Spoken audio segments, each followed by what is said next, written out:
Hello everyone. I'm here to help you relax tonight.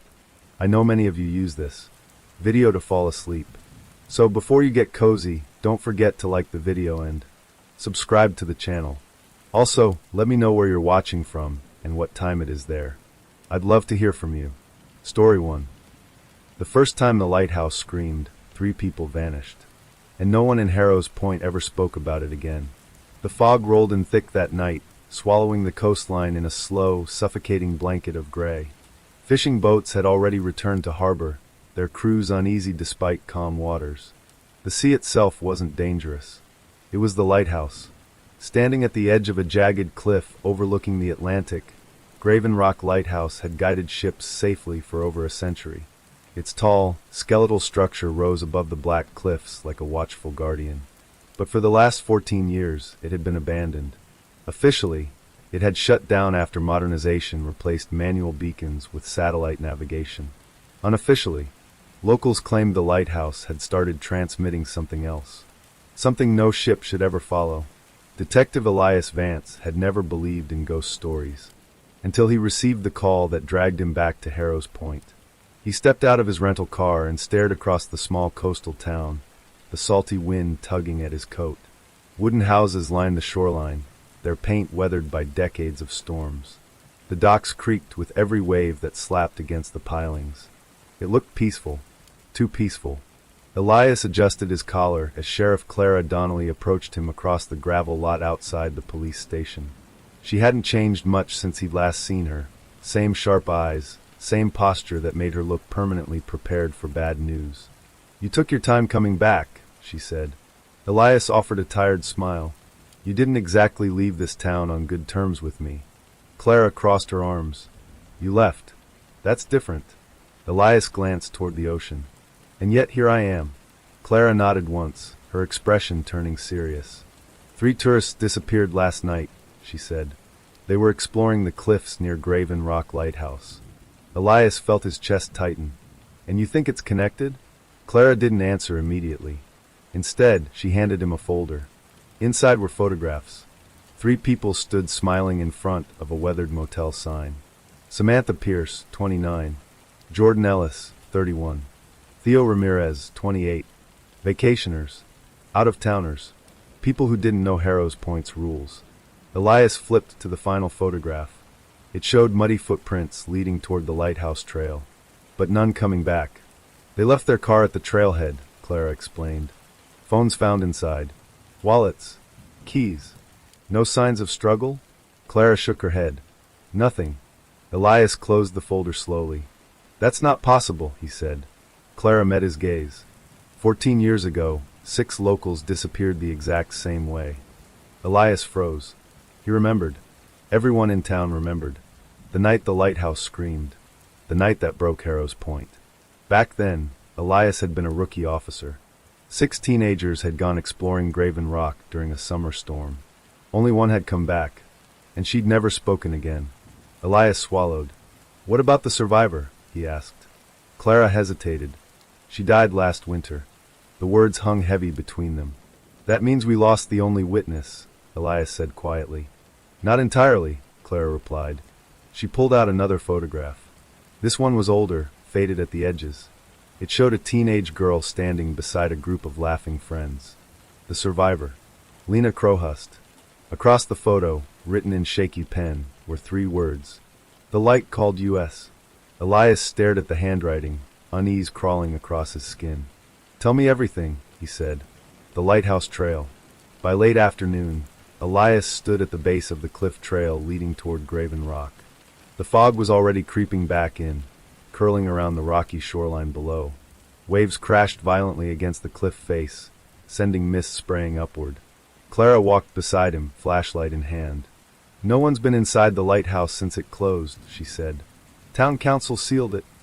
Elias studied the rusted iron gate blocking the trail. The lock hung snapped open. Fresh. He crouched, examining the ground. 3 distinct sets of footprints, all heading upward, none returning. Elias stood slowly. "You searched inside?" Clara shook her head. "We were waiting for you." Elias raised an eyebrow. "Why me?" Clara's voice softened slightly. "Because you were there 14 years ago, when this started, climbing toward the unknown. The trail twisted sharply along the cliffside, rocks slick with ocean spray. The lighthouse loomed closer with each step, its towering structure disappearing into the fog above. Elias's pulse quickened as memories surfaced. Sirens, storm winds, the echoing sound that had haunted him ever since. The scream, half mechanical, half human. They reached the top. The lighthouse stood before them like a decaying monument. Its glass lantern room was shattered. Rust streaked its white paint like dried blood. The heavy metal door hung slightly open. Elias and Clara exchanged a glance, then stepped inside. The rotting spiral. The air inside smelled like mold and saltwater decay. A spiral staircase wound upward into darkness. Elias shined his flashlight across the floor. More footprints, fresh, and beside them, strange circular markings carved into the wood. Clara knelt. "They weren't here yesterday," she said quietly. Elias traced one symbol with his finger. It looked like a distorted compass, but instead of pointing north, every arrow pointed inward, toward the center, the first discovery. Halfway up the staircase, Clara froze. "Elias!" Her flashlight beam illuminated something wedged between the railing bars. A camera. Jordan Ellis's travel camera. Elias carefully retrieved it. The battery still blinked weakly. He turned it on. The final video file began playing. The footage showed Samantha laughing as they approached the lighthouse. Jordan's voice narrated playfully. "Urban Exploration Day 3, local legend says this place sings at night." The video suddenly cut to later. Nighttime. The camera shook violently as fog swallowed the cliff. Then, a sound filled the recording. Low, vibrating. A distorted tone that pulsed like a heartbeat through metal. Samantha's voice whispered, "Do you hear that?" Theo responded, "It sounds like someone crying." The camera turned toward the lighthouse lantern room. A faint light flickered inside, even though the power had been cut for years. The sound grew louder. Jordan whispered, "It's calling us." Then the footage cut to static. Elias shut off the camera, his hands trembling slightly. "That's impossible," Clara whispered. Elias didn't respond, because he remembered hearing that exact sound 14 years ago. The lantern room. They climbed the final staircase slowly. The metal steps groaned beneath their weight. At the top, the lantern room door stood open. Fog swirled inside, carried by broken windows. Elias stepped forward carefully. The beam housing sat in the center, an enormous rusted mechanism once used to project light across miles of ocean. Now it stood silent, dead, except the floor around it was covered in carvings, hundreds of circular symbols, all pointing inward, and in the center, 3 backpacks lay abandoned. Clara's voice shook. They were here. Elias approached cautiously. He opened one bag. Inside were Samantha's clothes, folded neatly. Beside them, her shoes. Elias felt dread coil in his chest. "They didn't leave in panic," he said. "They left everything behind voluntarily." Clara's flashlight swept across the walls. Then she gasped. The message. Carved into the lantern room glass were dozens of sentences scratched deep into the surface, each written in different handwriting, each overlapping, each repeating the same chilling phrase. "The light brings you home." Elias's pulse thundered in his ears. Clara whispered, "What does that even mean?" Before Elias could answer, the lighthouse groaned. Deep within its metal frame, something shifted. Then, a low hum vibrated through the structure. The same sound from the camera recording. The same sound Elias remembered from 14 years ago. The air vibrated. The carvings on the floor seemed to shimmer in the flickering light of their flashlights. And from somewhere below, footsteps echoed. Slow, dragging. Not theirs. Clara raised her weapon. "Did you hear that?" Elias nodded slowly. "Yes." The footsteps stopped directly beneath them. Silence swallowed the lighthouse. Then, a whisper rose through the spiral staircase, so faint it barely sounded human. "Welcome back." Elias felt his blood run cold, because he recognized the voice. It belonged to someone who had disappeared 14 years ago. Someone presumed dead. The chapter closes. The lighthouse trembled again as fog poured through broken glass. Clara whispered, "Elias, who was that?" Elias stared down into the spiraling darkness. his voice barely audible. Someone who shouldn't be alive. And deep inside the rusting lighthouse, the signal pulsed again. Calling. Waiting. Hunting. The fog thickened around Graven Rock Lighthouse, swallowing the cliffside in a suffocating gray blanket. The hum still vibrated through the metal structure, low and steady like a heartbeat echoing through the bones of the lighthouse. Elias Vance and Sheriff Clara Donnelly stood frozen in the lantern room, both staring into the spiral staircase below. The whisper they had heard still lingered in the air, as if it had crawled into the walls and refused to leave. "Welcome back." Clara slowly lowered her flashlight toward the staircase opening. "Elias," she whispered, "you said you recognized that voice." Elias didn't answer immediately. His jaw tightened as memories clawed their way to the surface, memories he had spent 14 years trying to bury. "It sounded like Daniel Crowhust," he finally said. Clara's breath caught. "Lena Crowhust's brother?" Elias nodded slowly. Clara shook her head in disbelief. "That's impossible. Daniel was one of the 6 teenagers who vanished during the storm. They never found a body." Elias swallowed hard. "I helped search those cliffs for 3 days. I remember every face on that missing poster. Daniel Crowhust was 16 years old." The lighthouse groaned again, metal beams shifting as if reacting to their conversation. Clara steadied herself. "Then either you're hearing ghosts, or someone wants us to believe they are." The evidence left behind. They searched the lantern room carefully. The 3 abandoned backpacks remained untouched, positioned almost ceremonially around the rusted beacon mechanism. Clara opened Theo Ramirez's bag first. Inside, she found his wallet, passport, and folded clothes, neatly arranged as if he had packed to leave, not been forced to disappear. "That's not panic behavior," Clara said quietly.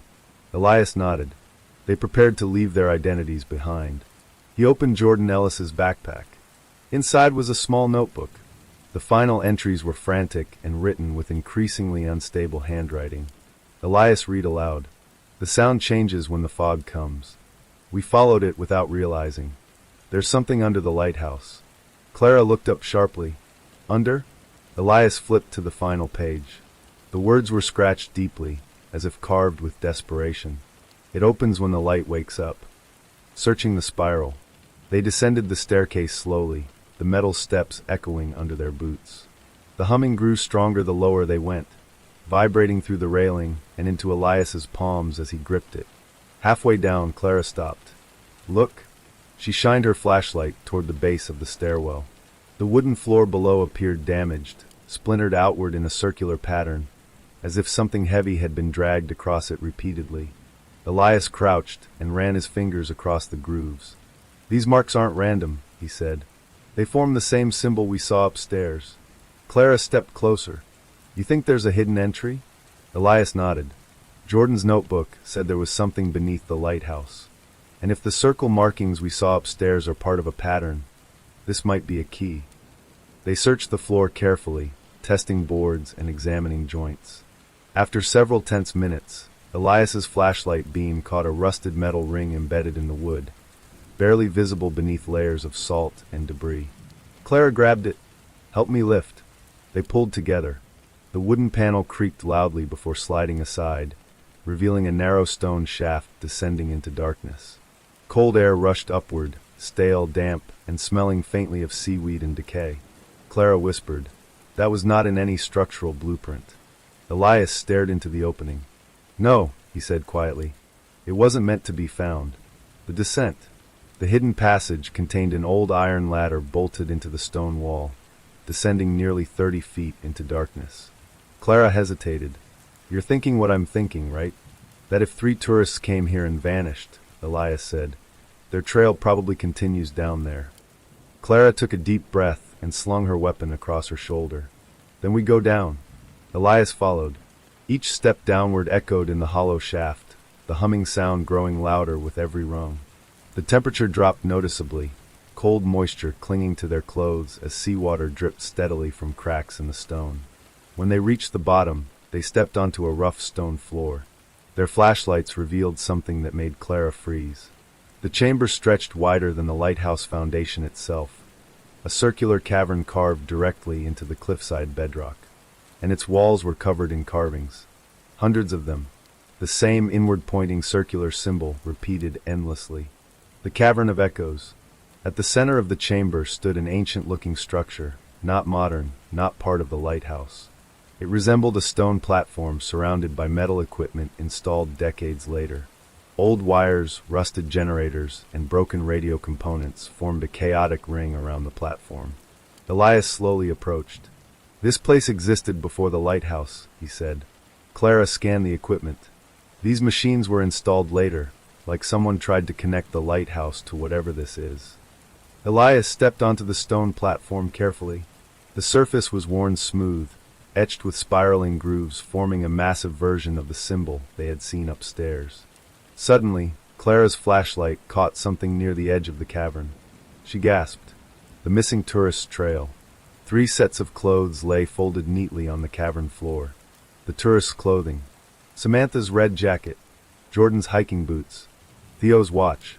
All placed in a straight line facing the platform. Clara whispered, "They came down here willingly." Elias nodded slowly, dread building in his chest. They thought they were answering something. He examined the ground carefully. Bare footprints led directly toward the platform, but they stopped halfway. No exit prints, no drag marks, no signs of struggle, just disappearance. The signal machine. Clara moved toward the rusted equipment surrounding the platform. "This looks like a transmitter," she said. "Old maritime radio gear, combined with electrical amplifiers." Elias joined her. Someone modified lighthouse technology to broadcast sound frequencies. Clara turned toward him. "You're saying the lighthouse wasn't guiding ships anymore. It was broadcasting this signal." Elias nodded grimly.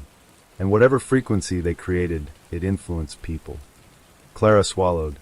"You mean controlled them?" Elias didn't respond, because deep inside, he remembered the storm 14 years ago, and the moment he nearly walked into the lighthouse himself. The hidden recording. Clara searched one of the broken consoles and discovered a rusted tape recorder hidden beneath wiring bundles. She pressed play.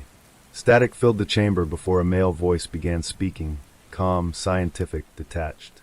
"Test log, Phase 1 acoustic induction. Subject response indicates auditory attraction to harmonic pulse. Continued exposure increases compliance." Clara's face drained of color. Another voice followed, older, confident. "The lighthouse provides perfect geographic amplification. The ocean carries the frequency. Fog enhances directional perception." Elias felt cold realization settle into his bones. "They weaponized the lighthouse," he whispered. "The impossible footage." Clara found another tape labeled Storm Event, Year 14. She pressed play. The recording crackled. Wind howled violently in the background. Teenage voices laughed nervously. Then, the humming began. The same sound Elias had heard earlier. One of the teenagers spoke. "Daniel, where are you going?" Another voice answered softly. "Can't you hear it? It's calling us home." Elias staggered backward. That was Daniel Crowhust's voice. Clear. Undeniable. The tape continued. Screaming wind. Footsteps running. Then, silence. The first phenomenon. Suddenly the cavern trembled. Water droplets fell from the ceiling as the humming returned, louder than before. Clara grabbed her radio. "Dispatch, do you copy? We have structural movement beneath the lighthouse." Only static answered. Elias stared toward the stone platform. The grooves carved into its surface were glowing faintly. Not electrical, not mechanical, but something reflective, like light moving through stone itself. Clara stepped closer. "Elias, the carvings are reacting." The humming intensified, vibrating through the cavern walls. The rusted transmitter equipment sparked violently, activating itself despite years of corrosion. And then, the ocean outside roared louder than Elias had ever heard. Water slammed against the cliffside with unnatural force, sending tremors through the cavern. Clara whispered, "This isn't just a machine." Elias nodded slowly. "No, I think someone discovered something ancient and tried to use it." The sudden collapse. Without warning, part of the cavern ceiling cracked. Rock fragments rained down as seawater began pouring through the fissure. "We have to go," Clara shouted. They scrambled toward the ladder as water rushed across the stone floor, flooding the chamber rapidly. As Elias climbed, he glanced downward one last time. The stone platform pulsed faintly beneath the rising water, and for a split second, he swore he saw silhouettes standing on it. Watching, waiting, the escape. They burst out of the hidden shaft and slammed the wooden panel shut as seawater roared beneath it. The lighthouse trembled violently, metal groaning as waves slammed into the cliff below. Clara gasped for breath. What was that place? Elias stared at the staircase, his face pale. I don't know, he admitted, but someone turned it into a beacon, and it's still active. Outside, thunder rolled across the ocean as fog swallowed the lighthouse once again. And somewhere beneath them, the signal continued pulsing. Back in town, fishermen would soon report hearing the humming sound across the harbor, and several residents would begin sleepwalking toward the cliffs. Meanwhile, Elias uncovers shocking evidence that the original lighthouse engineer may have discovered the cavern over a century ago, and documented something far more terrifying than modern science can explain. And worst of all, a surveillance camera near the docks will capture a figure walking out of the ocean at midnight. A figure matching Daniel Crowhust's missing person file, 14 years after he vanished. The first time Detective Aaron Malik listened to Emily Carter's final phone call, he didn't say a word for nearly 2 full minutes after it ended. The audio crackled with static, distorted by weak cellular reception, but the panic in Emily's voice cut through every layer of interference. She sounded breathless, terrified, and completely alone. He leaned back in his chair inside the cold case division of Crestwood Police Department, eyes fixed on the waveform displayed across his computer monitor.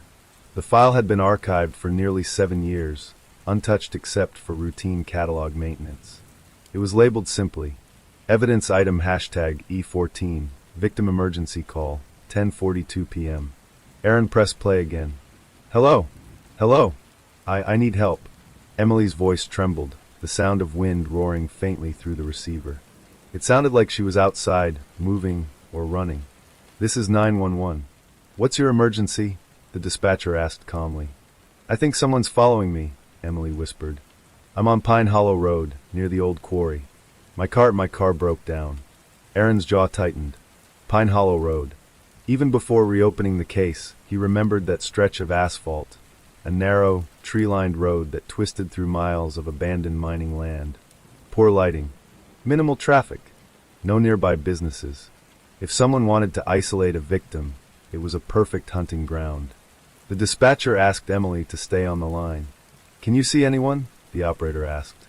I saw headlights earlier, Emily said, her voice shaking harder now. They stopped behind me, but when I got out, the car turned off its lights. I don't see it anymore. Static crackled. Aaron glanced down at the case file photographs spread across his desk. Images of Emily Carter smiling at a university graduation ceremony, her arm wrapped around her mother. In every picture, she radiated confidence and warmth.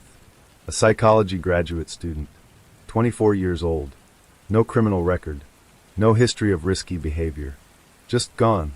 Back in the recording, Emily gasped suddenly. I hear footsteps. The dispatcher immediately shifted tone. Emily, listen to me carefully. Are you near your vehicle? No. I left it. I thought I saw someone inside it. Aaron paused the audio. Inside the vehicle? He frowned. That detail had been buried in the original investigation notes, mentioned once and never pursued further. According to officers at the time, Emily's car was found abandoned with the driver's door open, keys still inside the ignition. No signs of forced entry, no fingerprints except hers. He resumed the recording. Emily, stay calm, the dispatcher said. Can you describe the person you think is following you? There was a long pause. The sound of crunching gravel echoed through the phone. I can't see them, Emily whispered, but I can hear them walking behind me. Aaron leaned closer to the speakers. Footsteps. He noticed something now, something subtle. The rhythm was uneven. Slow, deliberate, almost dragging. A shiver crawled up his spine. Then Emily screamed. The sound erupted so suddenly Aaron flinched, even though he had heard it twice already. He's right behind me. The line cut into violent static. Then silence. Aaron exhaled slowly, rubbing his temples. That was where the call ended.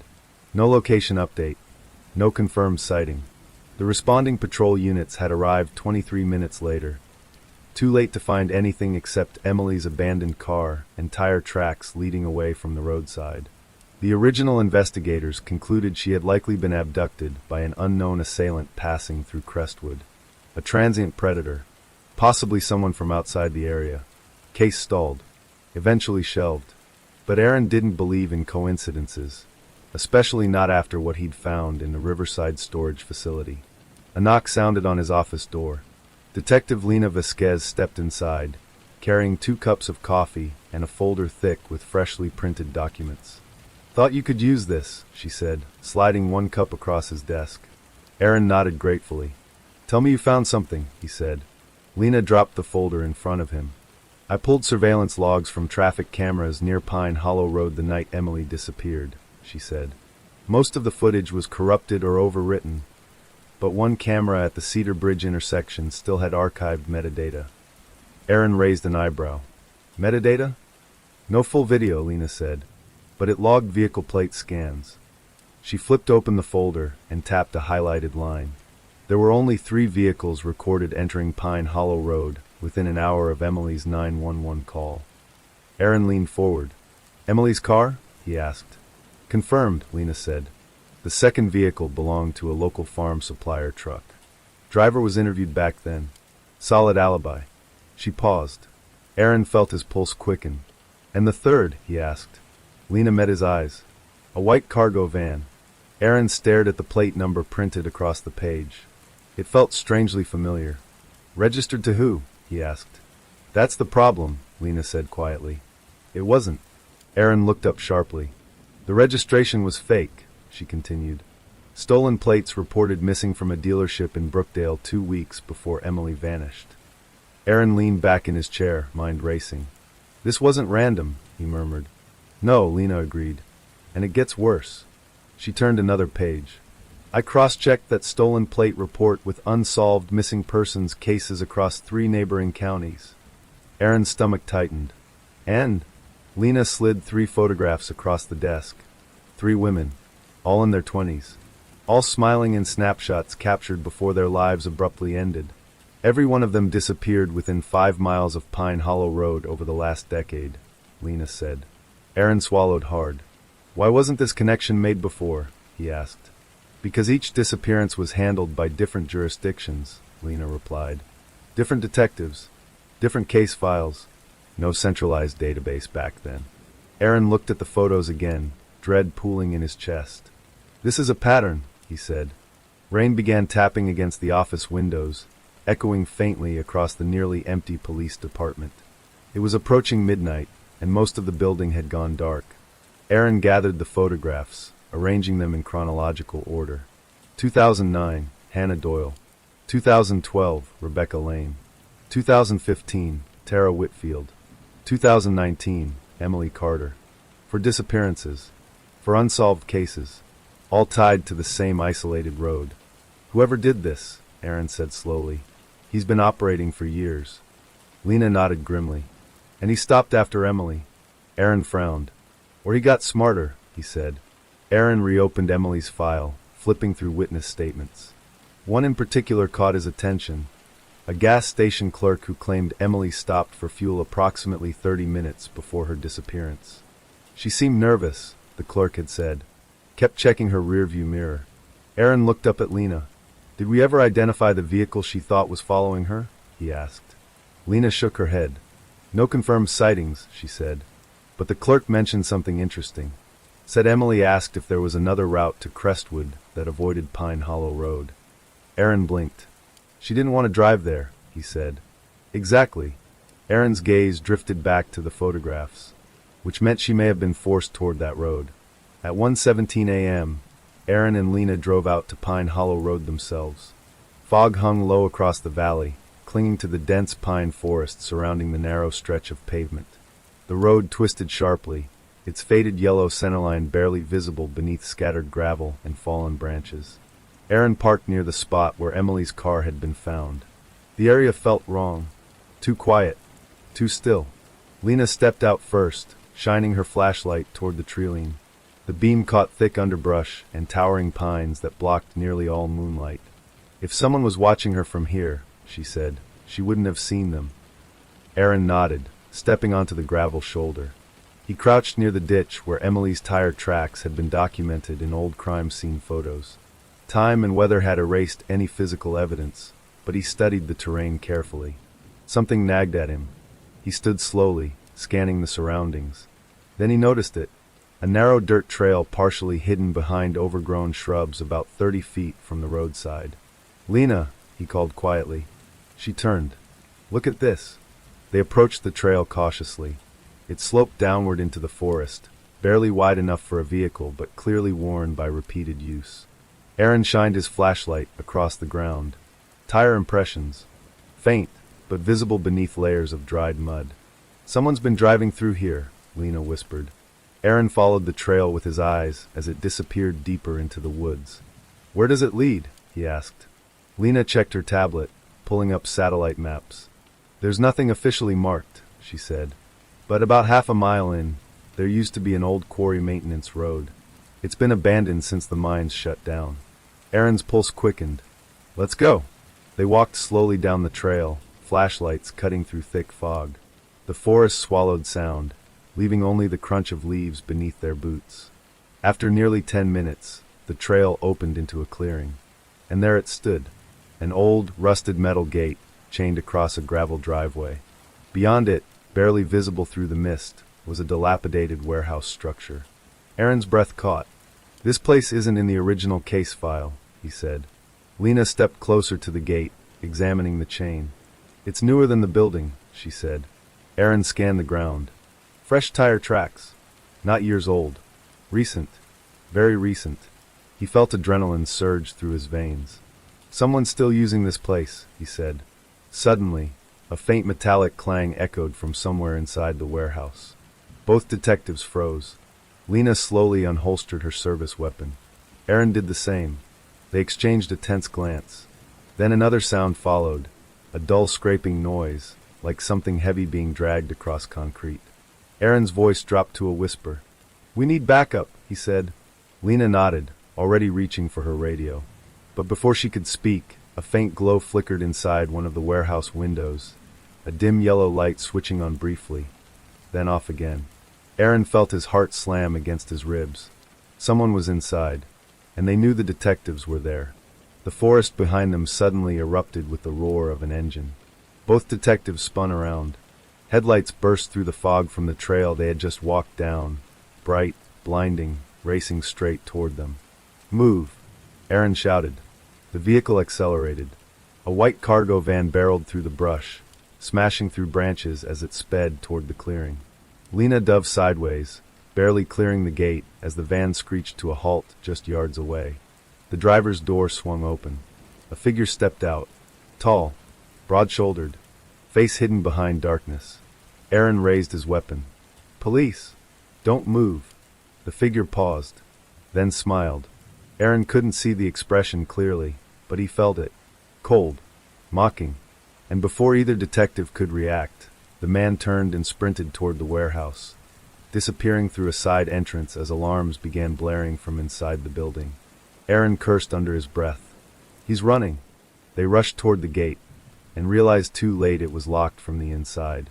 Metal shutters slammed down across the warehouse windows, and somewhere deep within the structure, a woman's scream echoed through the night.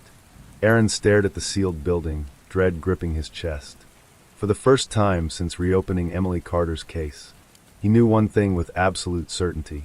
Emily hadn't been the last victim, and if they didn't get inside that warehouse soon, someone else was about to disappear forever.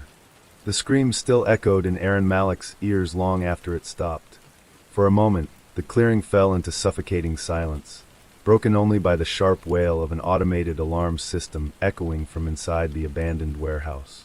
The metal shutters that had slammed down over the windows vibrated slightly, rattling like the building itself was breathing. Aaron gripped the locked gate, his knuckles turning white as adrenaline surged through him. "Damn it!"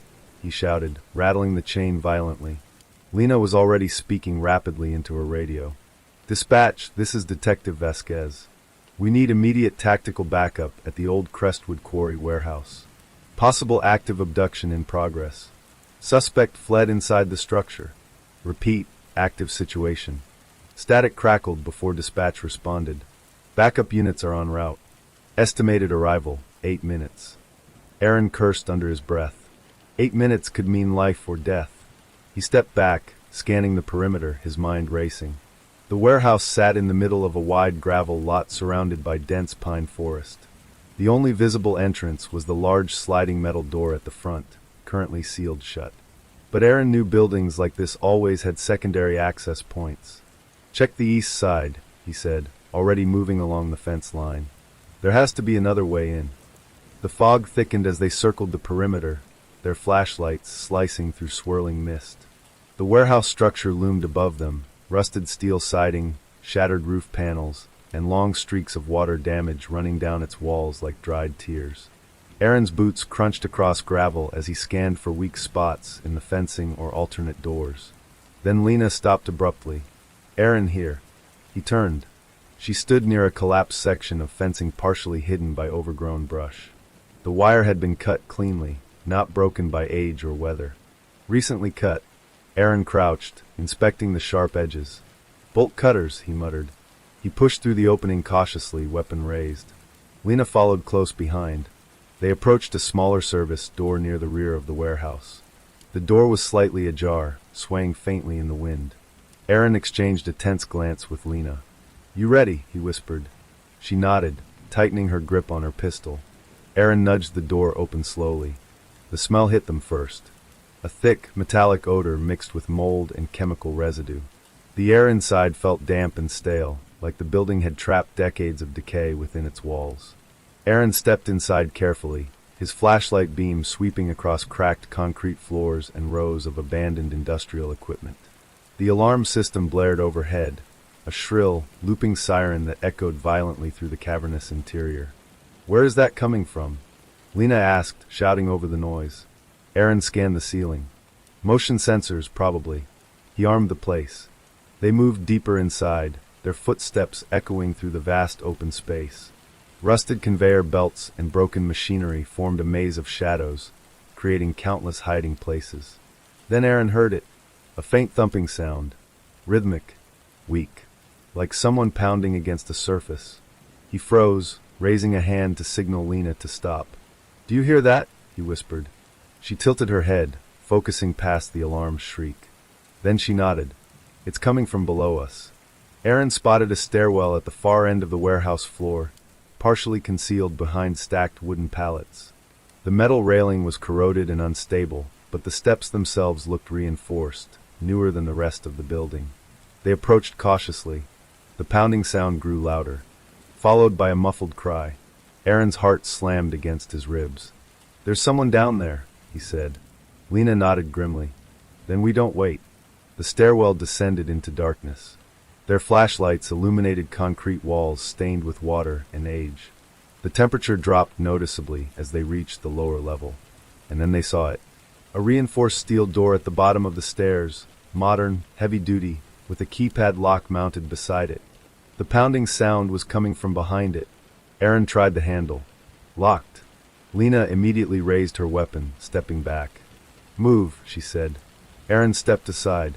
She fired 2 precise shots into the keypad unit. Sparks erupted as the system shorted out. Aaron grabbed the handle and shoved. The door burst open. The room inside made Aaron's stomach twist violently. It was a makeshift holding chamber. Concrete walls lined with chains bolted into the floor. Dim overhead lights flickered, casting long, distorted shadows across the room. 3 metal cages sat along the far wall. 2 were empty. 1 was not. Inside the 3rd cage, a young woman huddled in the corner, her wrists bound with zip ties. Her clothes were torn, her face streaked with tears and dirt. She stared at them with wide, terrified eyes. Aaron rushed forward, dropping to his knees beside the cage. "It's okay," he said gently. "You're safe now. We're police." The woman sobbed, nodding rapidly. Lena scanned the room, weapon still raised. "There's no one else down here," she said. Aaron pulled a multi-tool from his belt and began cutting through the cage lock. "What's your name?" he asked softly. "Claire," she whispered. "Claire Donnelly." Aaron's heart skipped. He recognized that name. Claire Donnelly had been reported missing 2 days earlier.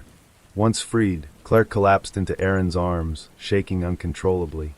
He said you wouldn't find me, she cried. He said nobody ever does. Aaron helped her stand carefully. Did you see his face? Lena asked. Claire nodded weakly. Yes. Aaron and Lena exchanged a sharp glance. Tell us, Aaron said. Claire swallowed hard. He wears gloves, she said. Always gloves. And he smells like engine oil. Aaron felt a chill creep down his spine. He kept talking about Emily, Claire continued. He said she was special. Aaron froze. What did he say about her? He asked. Claire's voice trembled.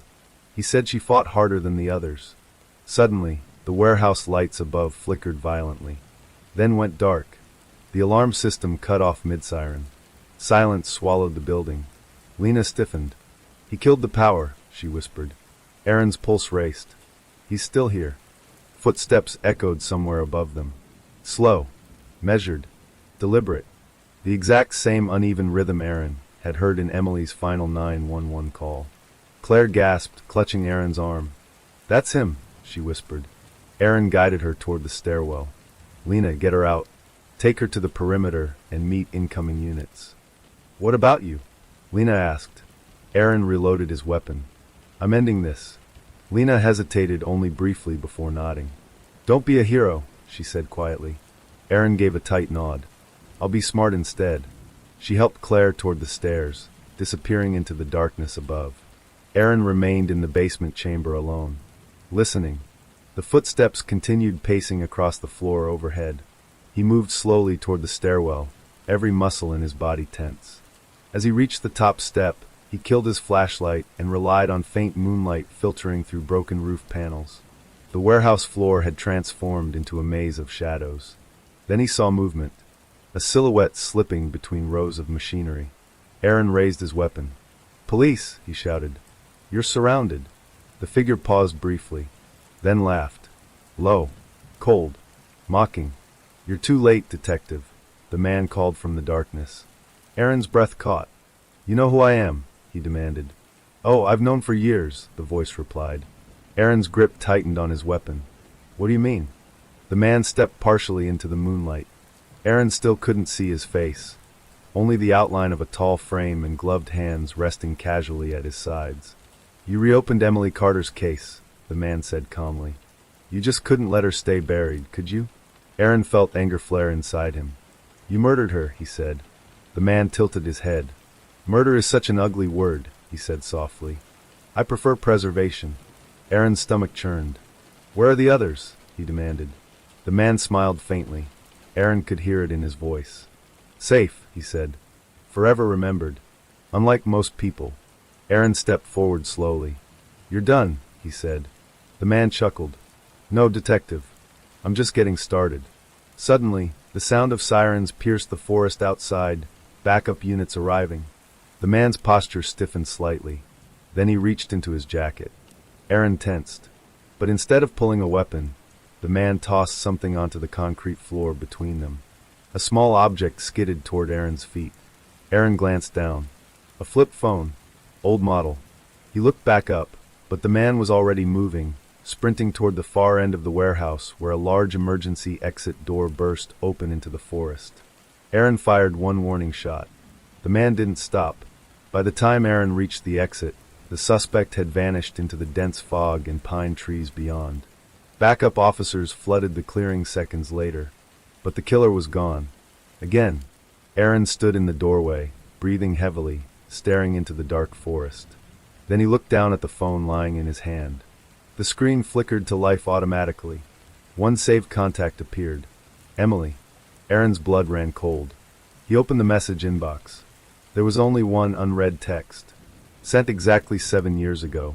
Aaron opened it, and felt his entire world tilt sideways. The message read, If you're reading this, I'm still alive.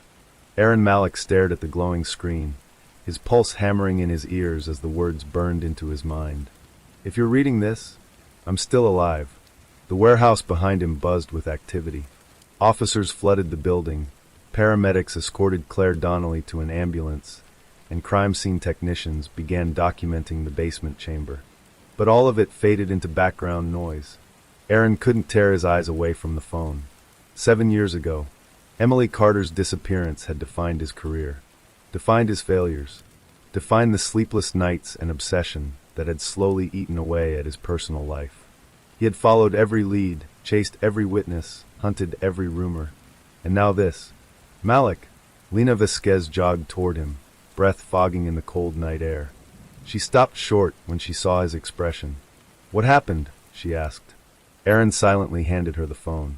She read the message, her brows knitting tightly. "This could be staged," she said cautiously. Aaron nodded slowly.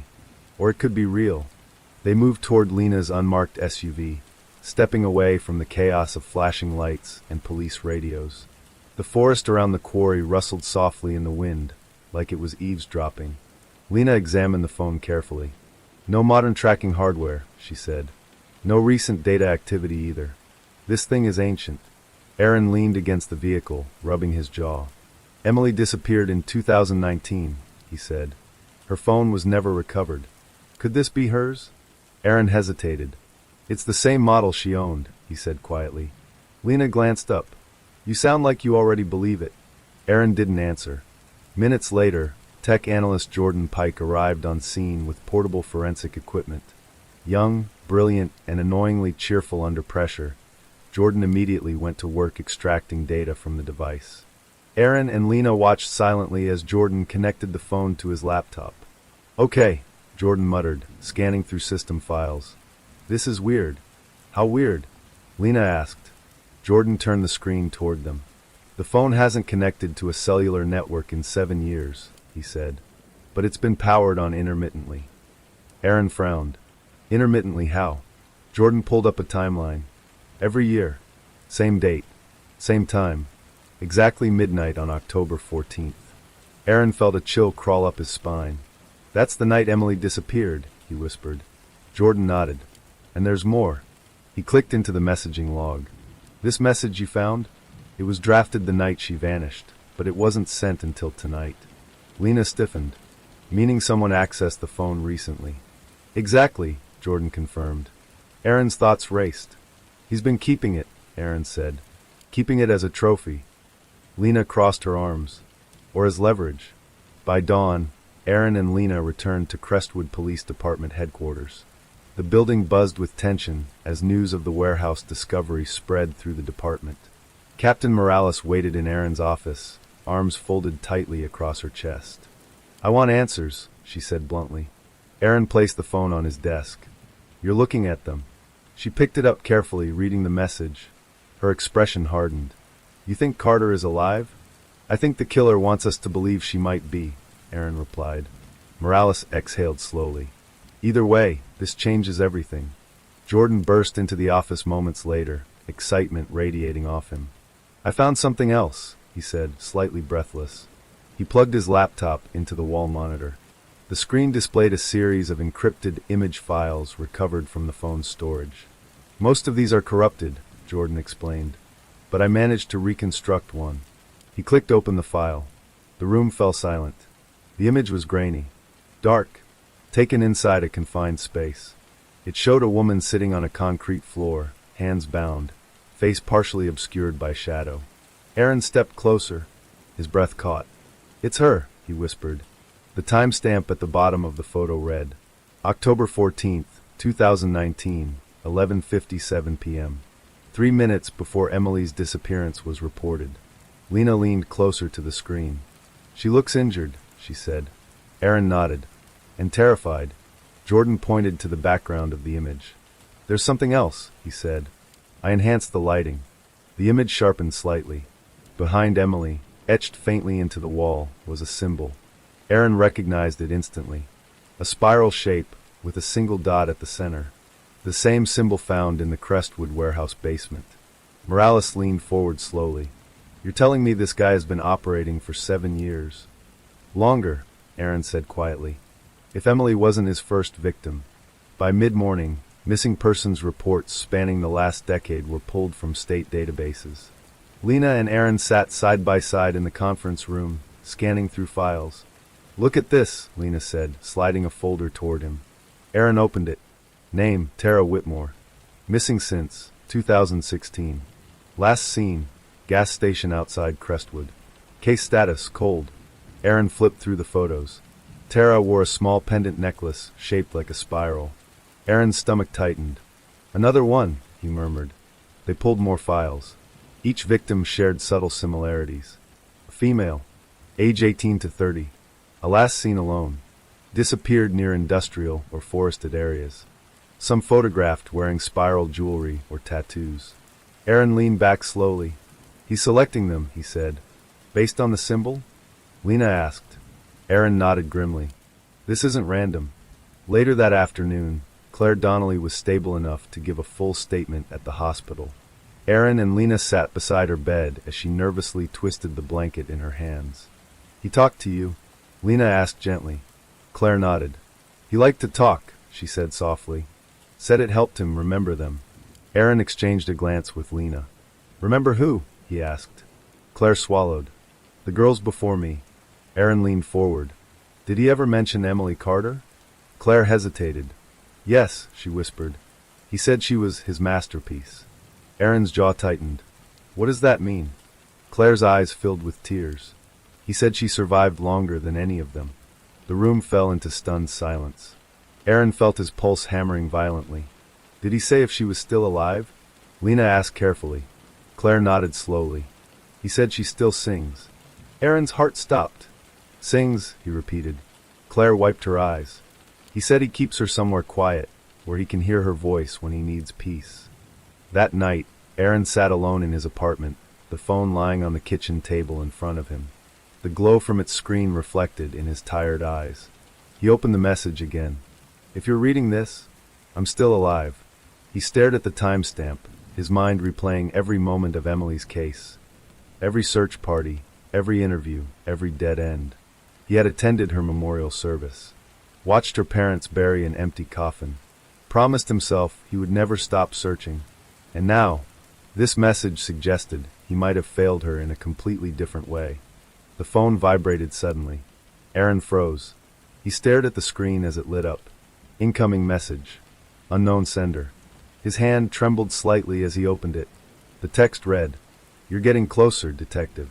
Aaron shot to his feet, scanning his apartment instinctively.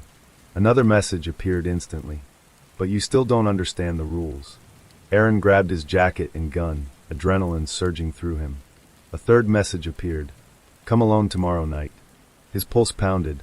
"If you want to hear her sing again." Aaron stared at the screen, horror and determination colliding inside his chest. The final message appeared seconds later. It contained only an address, an abandoned church, deep in the Crestwood outskirts. Aaron grabbed his keys and rushed toward the door, dialing Lena's number as he moved. She answered on the second ring. "Aaron, we have a location," he said. "Where?" He hesitated briefly, staring at the phone again. "The killer wants me to come alone." Lena's voice sharpened instantly. "You're not seriously considering that." Aaron closed his eyes. "He says Emily might still be alive." Silence stretched across the line. Then Lena spoke quietly. "We do this smart," she said. "Not reckless." Aaron exhaled slowly. But deep down he already knew. He would go, even if it was a trap. Across town, inside a dimly lit room lined with photographs and newspaper clippings, a man wearing black leather gloves stared at a small surveillance monitor. On the screen, Aaron stood in his apartment, phone pressed tightly to his ear. The man smiled faintly. Then he turned toward a steel door at the far end of the room. Soft humming drifted from behind it. A female voice, weak, but unmistakably alive. Rain began falling just after sunset. Not a gentle drizzle, but a steady, cold downpour that turned Crestwood's streets into shining black mirrors beneath the streetlights. Thunder rolled in slow, distant waves, as if the storm itself was warning anyone still outside to seek shelter. Aaron Malik sat inside his car 2 blocks from the abandoned church, rain hammering against his windshield. The building loomed in the distance, a skeletal silhouette against the storm-dark sky. Its bell tower leaned slightly, cracked by years of neglect, and the stained glass windows were shattered or boarded shut. The address from the killer's message had led him here, and now he waited. His hands rested on the steering wheel, steady but tense. The burner phone sat in the passenger seat beside him, screen dark, silent. like it was watching him back. He checked his watch. 10:57 p.m. 3 minutes until midnight. The exact time Emily Carter had disappeared 7 years ago. Aaron exhaled slowly, then reached into his jacket and adjusted the concealed body wire Lena had insisted he wear. The tiny transmitter was hidden beneath his collar, nearly impossible to detect unless someone was searching for it. He had argued against backup. Lena had ignored him. Across town, inside an unmarked surveillance van parked near the church's rear cemetery, Lena Vasquez monitored the audio feed through a headset. Beside her, Jordan Pike worked feverishly on multiple screens, tracking signal interference and scanning for hidden frequencies. "You're still getting him?" Jordan asked. "Clear as day," Lena replied, though tension lined her voice. She glanced at the tactical team stationed quietly in the surrounding forest. They waited under her command, ready to move if things escalated. But they couldn't move too soon. If the killer suspected backup, Emily, if she truly was alive, might disappear forever. Aaron stepped out of the car. Rain soaked him instantly, cold droplets running down his face as he approached the church slowly. His boots splashed through shallow puddles, echoing in the eerie stillness. The church doors stood partially open, swaying slightly in the wind. Aaron placed one hand on his weapon, the other pushing the door open fully. The interior smelled of rot, mold, and damp wood. Broken pews lay scattered across the floor, and shattered stained glass littered the aisle like frozen tears. Moonlight filtered through the roof's collapsed sections, illuminating floating dust and drifting rainwater. "Hello," Aaron called cautiously. His voice echoed hollowly through the sanctuary. Silence answered. He stepped deeper inside. Behind the altar, a faint light flickered, a soft, flickering glow like candlelight. Aaron moved toward it slowly, every muscle in his body alert. As he reached the altar steps, a voice spoke from the shadows. "You came alone. I'm impressed." Aaron turned sharply. A figure stepped forward from behind a pillar. Tall, calm, wearing dark clothing and black leather gloves. And for the first time, Aaron saw his face. Clean-shaven, pale, mid-40s, eyes cold and almost serene. "You've been chasing ghosts for years, Detective," the man said softly. Aaron raised his weapon. "Where is she?" The man smiled faintly. "Straight to business. No small talk." "I like that. Where is Emily Carter?" Aaron demanded again. The man tilted his head slightly. "Safe," he replied. "Safe from the world that forgot her." Aaron's jaw tightened. "You abducted her. Tortured her. You murdered other women." The man's expression shifted, almost amused. "Murder is such an inelegant term," he said calmly. "I preserve beauty. I preserve memory. Society discards people every day. I give them eternity." Aaron's stomach twisted with disgust. "You're insane." The man chuckled quietly. "No, I'm devoted." Lightning flashed through the broken windows, illuminating the sanctuary in brief, violent bursts of white light. The man gestured toward a narrow hallway beside the altar. "She's through there," he said. Aaron hesitated. "Why show me?" The man stepped closer, his voice lowering. "Because you deserve to see what obsession creates." Aaron's pulse hammered as he slowly backed toward the hallway, keeping his weapon trained on the man. "Move," Aaron ordered. The man raised his hands calmly and stepped aside. Aaron moved past him cautiously, entering the dark corridor. The hallway smelled stronger of damp concrete and something else, something metallic. At the end of the corridor, a reinforced steel door stood partially open. A dim yellow light glowed from within. Aaron pushed the door slowly and froze. The room inside was small. Concrete walls, minimal furniture, and sitting in the center, chained to a chair, was a woman.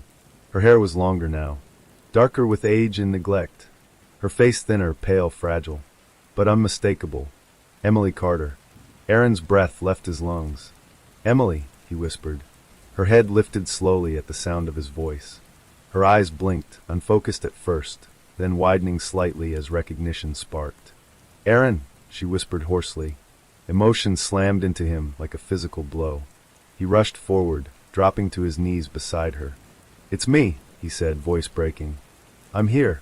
Tears welled in Emily's eyes as she stared at him. I thought you stopped looking," she said weakly. Aaron shook his head violently. "Never," he said. Not once. Behind him, the killer leaned casually against the doorway, watching the reunion with quiet fascination. Touching, he murmured. Aaron shot him a murderous glare. You're finished, he said. The man smiled faintly. Not yet. Aaron reached for the chains binding Emily's wrists when suddenly, a faint click echoed beneath the chair. Aaron froze. His eyes dropped to the floor. A small pressure trigger sat beneath one of the chair legs, wired into a cluster of explosives attached beneath the floor panel. Aaron's blood ran cold. The killer laughed softly behind him. I built fail-safes, he said calmly. Insurance policies. If you try to remove her without my permission, this entire room collapses. Emily's breathing quickened in terror. Aaron slowly raised his hands, backing away slightly. You're sick, he whispered. No, the man replied gently. I'm careful. Lena's voice crackled faintly in Aaron's earpiece. Aaron, what's happening? We lost visual on interior movement. Aaron swallowed hard, keeping his gaze locked on the killer. He rigged the room, Aaron said quietly. Explosives. Pressure trigger. Lena cursed softly over the comm. Stall him. Tactical team is moving into position. Aaron slowly stood, stepping away from Emily. What do you want? He asked the killer. The man studied him calmly. I want you to understand me, he said. To see the world the way I do. Aaron scoffed. You kidnap and imprison women. I rescue them from being forgotten, the man corrected.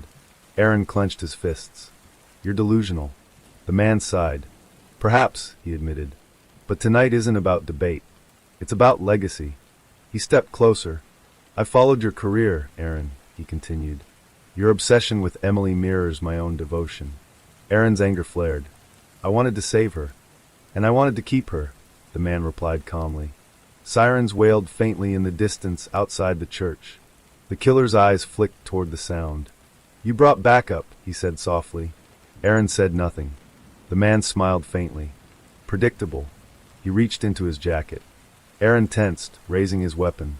But instead of pulling a gun, the man produced a small remote device. Aaron's pulse exploded. Drop it, he shouted. The man tilted his head. You know what this does, he said calmly. Aaron's hands trembled slightly. Don't, he whispered.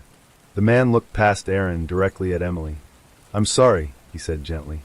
But preservation sometimes requires sacrifice. Emily's eyes widened in horror. Gunfire erupted outside the church as tactical teams breached the building. The killer glanced toward the sound, then back at Aaron. You were always going to ruin it, he said softly. Aaron fired. The bullet struck the remote from the man's hand, sending it skidding across the floor. The killer lunged toward Aaron, tackling him violently. They crashed into the concrete wall, fists flying, rage exploding between them. Aaron slammed the man's head against the wall, but the killer fought with terrifying calm precision. He drove a knife from his sleeve toward Aaron's chest. Aaron twisted, the blade slicing across his shoulder instead. Pain exploded through him, but adrenaline kept him moving. They struggled violently across the floor. Finally, Aaron slammed the man into a broken pillar, knocking the wind from him. Tactical officers burst into the corridor seconds later, weapons raised. Down, they shouted. The killer slowly raised his gloved hands, smiling faintly. Bomb technicians rushed in moments later, carefully stabilizing the pressure trigger beneath Emily's chair. Aaron sat beside her, bleeding but refusing medical attention as he held her trembling hands. You're safe, he whispered. Emily stared at him, tears streaming down her face. I knew you'd come, she said softly. As officers dragged the killer past the doorway in handcuffs, he paused, turning his head toward Aaron. You still don't understand, he said calmly. Aaron glared at him. Understand what? The man's smile widened slightly. I was never working alone. Aaron's heart skipped. The killer leaned closer as officers pulled him away. You stopped one caretaker, he whispered. There are others still preserving. Aaron stared after him, dread settling deep in his chest as thunder roared above the collapsing church roof. The nightmare wasn't over. The storm hadn't stopped by the time dawn crept over Crestwood. Rain continued to fall in cold sheets across the police barricades surrounding the abandoned church. Emergency lights flickered against soaked pavement, reflecting red and blue streaks across the shattered stained-glass windows. Inside an armored transport van, the killer sat silently in handcuffs. His name, they had learned overnight, was Dr. Victor Hale, a former grief counselor and trauma specialist who had quietly disappeared from public records nearly 8 years earlier. Aaron Malik stood outside the van, staring through the reinforced glass. His shoulder throbbed beneath fresh bandages, but he ignored the pain. All he could hear was Victor's final whisper echoing through his mind. "I was never working alone." Behind him, Lena approached, holding a steaming cup of coffee. "You look like you haven't blinked in hours," she said, handing it to him. Aaron accepted it, but didn't drink. "Jordan finished scanning Hale's apartment," she continued. "You're going to want to see this." 2 hours later, Aaron and Lena entered Crestwood PD's evidence briefing room. Files, photographs, and digital monitors covered every surface. Jordan Pike stood near the center table, eyes bloodshot but energized. "Okay," Jordan said, tapping a tablet. "Victor Hale isn't just a lone psycho. He's part of something organized." He pulled up a diagram on the wall monitor. It showed multiple names connected through overlapping lines. Aaron stepped closer, his stomach tightening. "What is this?" he asked. Jordan swallowed. "A network," he said. "Encrypted message boards, shared victim databases, private communication servers. It looks like a community." Lena frowned. "You're saying there are others like him?" Jordan nodded grimly. "They call themselves caretakers." The room fell silent. Aaron studied the diagram. Each node represented a confirmed or suspected individual tied to missing persons cases across several states. "How long has this existed?" he asked. Jordan hesitated. "Possibly decades." Aaron felt nausea twist in his gut. "They're sharing victims?" Lena asked quietly. Jordan nodded. "And methods? Psychological manipulation, long-term captivity strategies, ritual preservation techniques." Aaron clenched his fists. "They're helping each other avoid detection." "Exactly," Jordan said. Aaron turned toward the interrogation room observation window later that afternoon. Victor Hale sat calmly at the metal table, his gloved hands replaced with sterile cuffs. Detective Aaron stepped inside alone. Victor smiled faintly. "You look tired," he said. Aaron ignored the comment, sitting across from him. "You mentioned others," Aaron said bluntly. Victor tilted his head slightly. "I mentioned preservation," he corrected. Aaron leaned forward. "How many are there?" Victor chuckled softly. "You're asking the wrong question." Aaron's voice hardened. "Then give me the right one." Victor's eyes gleamed with unsettling calm. "You should be asking, how many victims still breathe?" Aaron's pulse spiked. "Talk," he demanded. Victor leaned back in his chair. "The caretakers believe society discards people too easily," he said.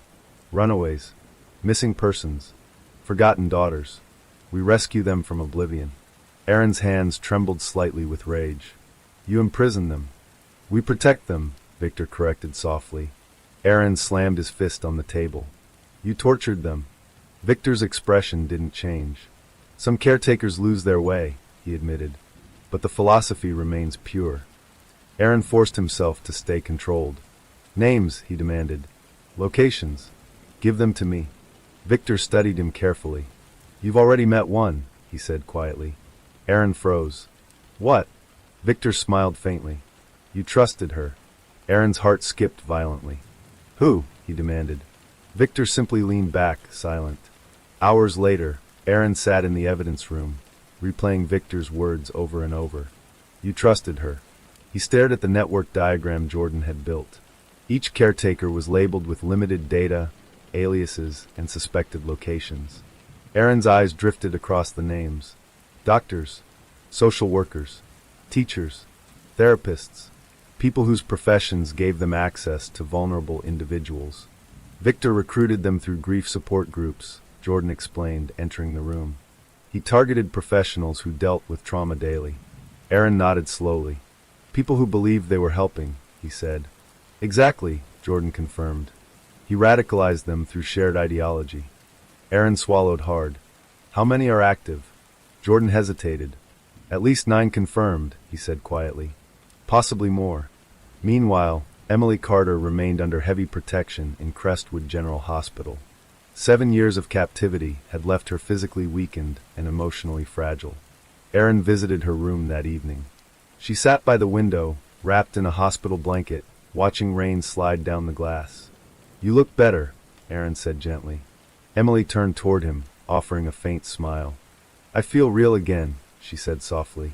Aaron sat beside her. Emily, he said carefully. Victor claimed he wasn't working alone. Did you ever see anyone else? Emily's expression darkened slightly. Yes, she whispered. Aaron leaned forward. Who? Emily stared at her trembling hands. There was a woman, she said. She visited sometimes. She helped him. Aaron's stomach tightened. Did you see her face? Emily nodded slowly. She pretended to be kind, she said. She brought me books, food, medicine when Victor punished me. Aaron's chest tightened. Do you remember her name? Emily hesitated, then nodded again. She called herself Dr. Lena Walsh. Aaron's blood turned to ice.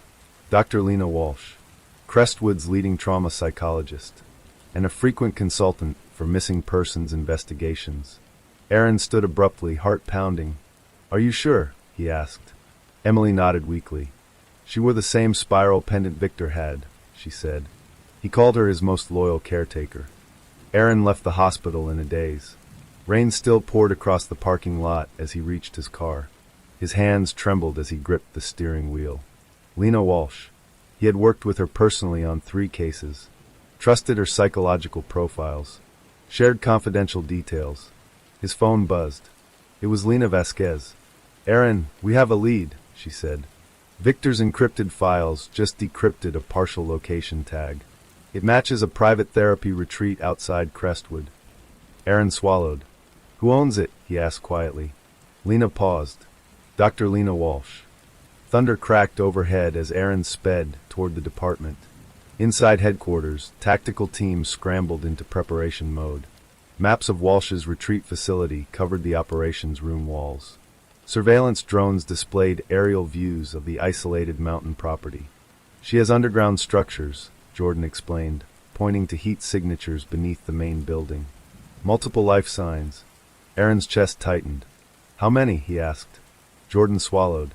6, maybe 7. Aaron closed his eyes briefly. Victims. Still alive.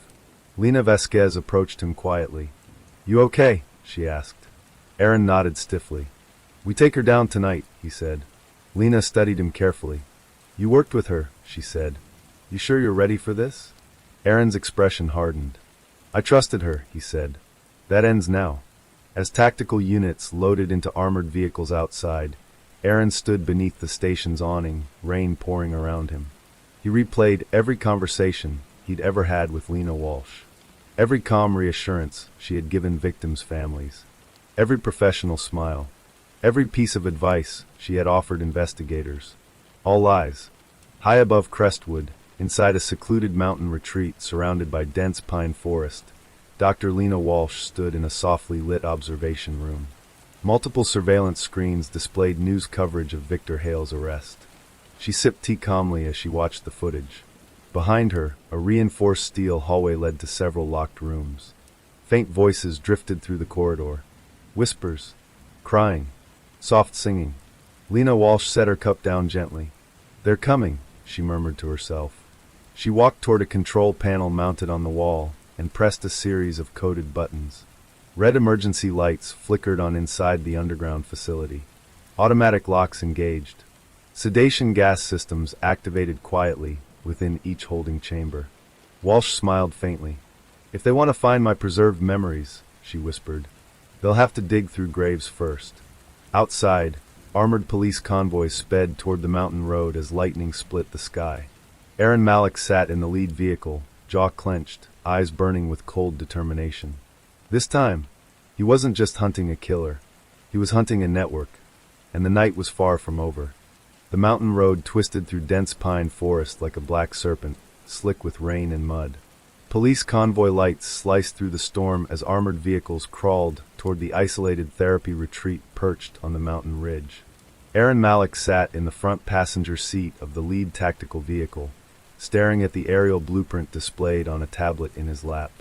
The digital overlay showed the retreat's surface structures and the hidden underground complex beneath it. 6 confirmed heat signatures. Possibly more. Each one could be a life balanced between survival and death. Lena Vasquez sat beside him, reviewing radio frequencies through her headset.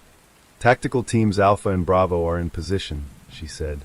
Snipers are covering all visible exits. Aaron nodded silently. The convoy slowed as they approached the final bend in the road. Through the rain and darkness, the retreat came into view. It looked peaceful, a large lodge-style building with warm amber lights glowing behind tall glass windows. The surrounding property was landscaped carefully, stone pathways, wooden meditation decks, and carefully trimmed hedges. It looked like a sanctuary. Aaron felt disgust twist in his chest. Perfect cover, Lena muttered. The convoy stopped half a mile from the main structure. Tactical teams exited silently, moving through the forest in tight formation. Rain dampened the sound of their gear as they advanced toward the property. Jordan Pike's voice crackled through Aaron's earpiece from the mobile surveillance van. "I'm detecting automated lockdown systems activating underground," Jordan said. "Walsh knows you're coming." Aaron's grip tightened around his weapon. "Then we move faster." As they reached the retreat's outer perimeter, Aaron signaled the team to hold position. Through night vision binoculars, he scanned the lodge. Lights flickered inside, but no visible movement. "Too quiet," Lena whispered. Aaron nodded. "Stack up on the west entrance," he ordered. Inside the lodge, Dr. Lena Walsh walked calmly through the polished wooden hallway, her heels echoing softly against the floor. Red emergency lights pulsed faintly through the walls, reflecting across framed photographs of smiling patients and inspirational quotes about healing and recovery. She stopped at the underground control room, where surveillance monitors displayed thermal images of police units surrounding the property. "They're punctual," she said softly. Behind her, a young woman sat restrained in a steel chair, eyes glassy from sedation gas filtering through the vents. Walsh adjusted the ventilation settings slightly, reducing the dosage. "Don't worry," she murmured gently. "You'll sleep before the pain begins." Outside, Aaron raised his hand. "On my mark," he whispered. Tactical teams aligned beside the lodge entrance. Rain poured down as thunder rolled across the mountains. Aaron inhaled slowly. "Go!" The breach was explosive. The reinforced glass doors shattered inward as tactical units stormed the building. Flashlights swept across the elegant interior, revealing abandoned furniture, overturned meditation cushions, and faint chemical residue in the air. "Clear left," one officer shouted. "Clear right." Aaron and Lena moved toward the central hallway, weapons raised. "Jordan," Aaron whispered into his comm, "locate the underground entrance." Jordan responded instantly. "Thermal mapping shows it beneath the main office suite. There's a concealed elevator." Aaron nodded. "Moving." As they reached Walsh's office, Aaron kicked open the door violently. The room looked untouched. Bookshelves lined with psychology texts. A warm fireplace crackling softly. A polished mahogany desk sat near the center. Lena scanned the floor. "There," she said. Aaron followed her gaze. A section of hardwood floor slightly misaligned near the desk. He shoved the desk aside, revealing a hidden keypad panel. Jordan's voice crackled through the comm. "I'm hacking the lock, stand by 321. The floor panel slid open, revealing a narrow elevator descending into darkness. Aaron stepped inside first. "Let's end this," he said grimly. The elevator descended slowly. Each second felt suffocating. Aaron's heartbeat pounded in his ears as the steel doors opened into a dimly lit underground corridor. The smell hit him immediately. Sedatives, antiseptic, and something older, decaying. Rows of reinforced steel doors lined the hallway. Faint coughing echoed from somewhere deeper inside. "Victims," Lena whispered. Aaron moved quickly, checking each chamber. The first door revealed a young woman unconscious inside a small medical containment room. Alive. The second door, another victim, weak but breathing. The third, a teenage girl, barely conscious, tears streaking down her face. Aaron's chest tightened as relief and fury collided inside him. "They're alive," he whispered. Suddenly, alarms blared through the underground complex. Red lights began flashing violently across the corridor. Jordan's voice shouted through the comm. "She's activating emergency purge systems. Oxygen levels are dropping underground." Aaron's pulse exploded. "She's trying to suffocate them." "Ventilation override is locked," Jordan said frantically. "You need to reach the control room manually." Aaron scanned the hallway. "Where?" Jordan pulled up thermal mapping. "End of corridor." Steel blast door. Aaron sprinted. Inside the control room, Lena Walsh stood calmly before a wall of monitors displaying oxygen levels dropping inside each holding chamber. Her expression remained serene. "They cannot suffer if they cannot breathe," she whispered. Behind her, mechanical systems hummed as gas valves released lethal sedation mixtures into the containment rooms. Aaron reached the blast door and fired 2 rounds into the locking mechanism. Tactical officers joined him, forcing the door open with hydraulic spreaders. The door burst inward. Walsh turned slowly to face them. Aaron raised his weapon. "Shut it down," he shouted. Walsh smiled gently. "You're too late," she said. Aaron fired at the control panel, shattering the ventilation interface. Sparks erupted as the system malfunctioned, halting the gas flow. Jordan's voice erupted through the comm. "Oxygen levels stabilizing. You stopped it." Aaron exhaled sharply. Walsh calmly reached for a syringe hidden inside her sleeve. Lena Vasquez reacted instantly, tackling her to the ground. The syringe skidded across the floor as officers restrained Walsh in handcuffs. Walsh didn't resist. She simply smiled up at Aaron. "You saved them," she said softly. "But preservation doesn't end with me." Aaron stepped closer, fury blazing in his eyes. "How many more caretakers are there?" he demanded.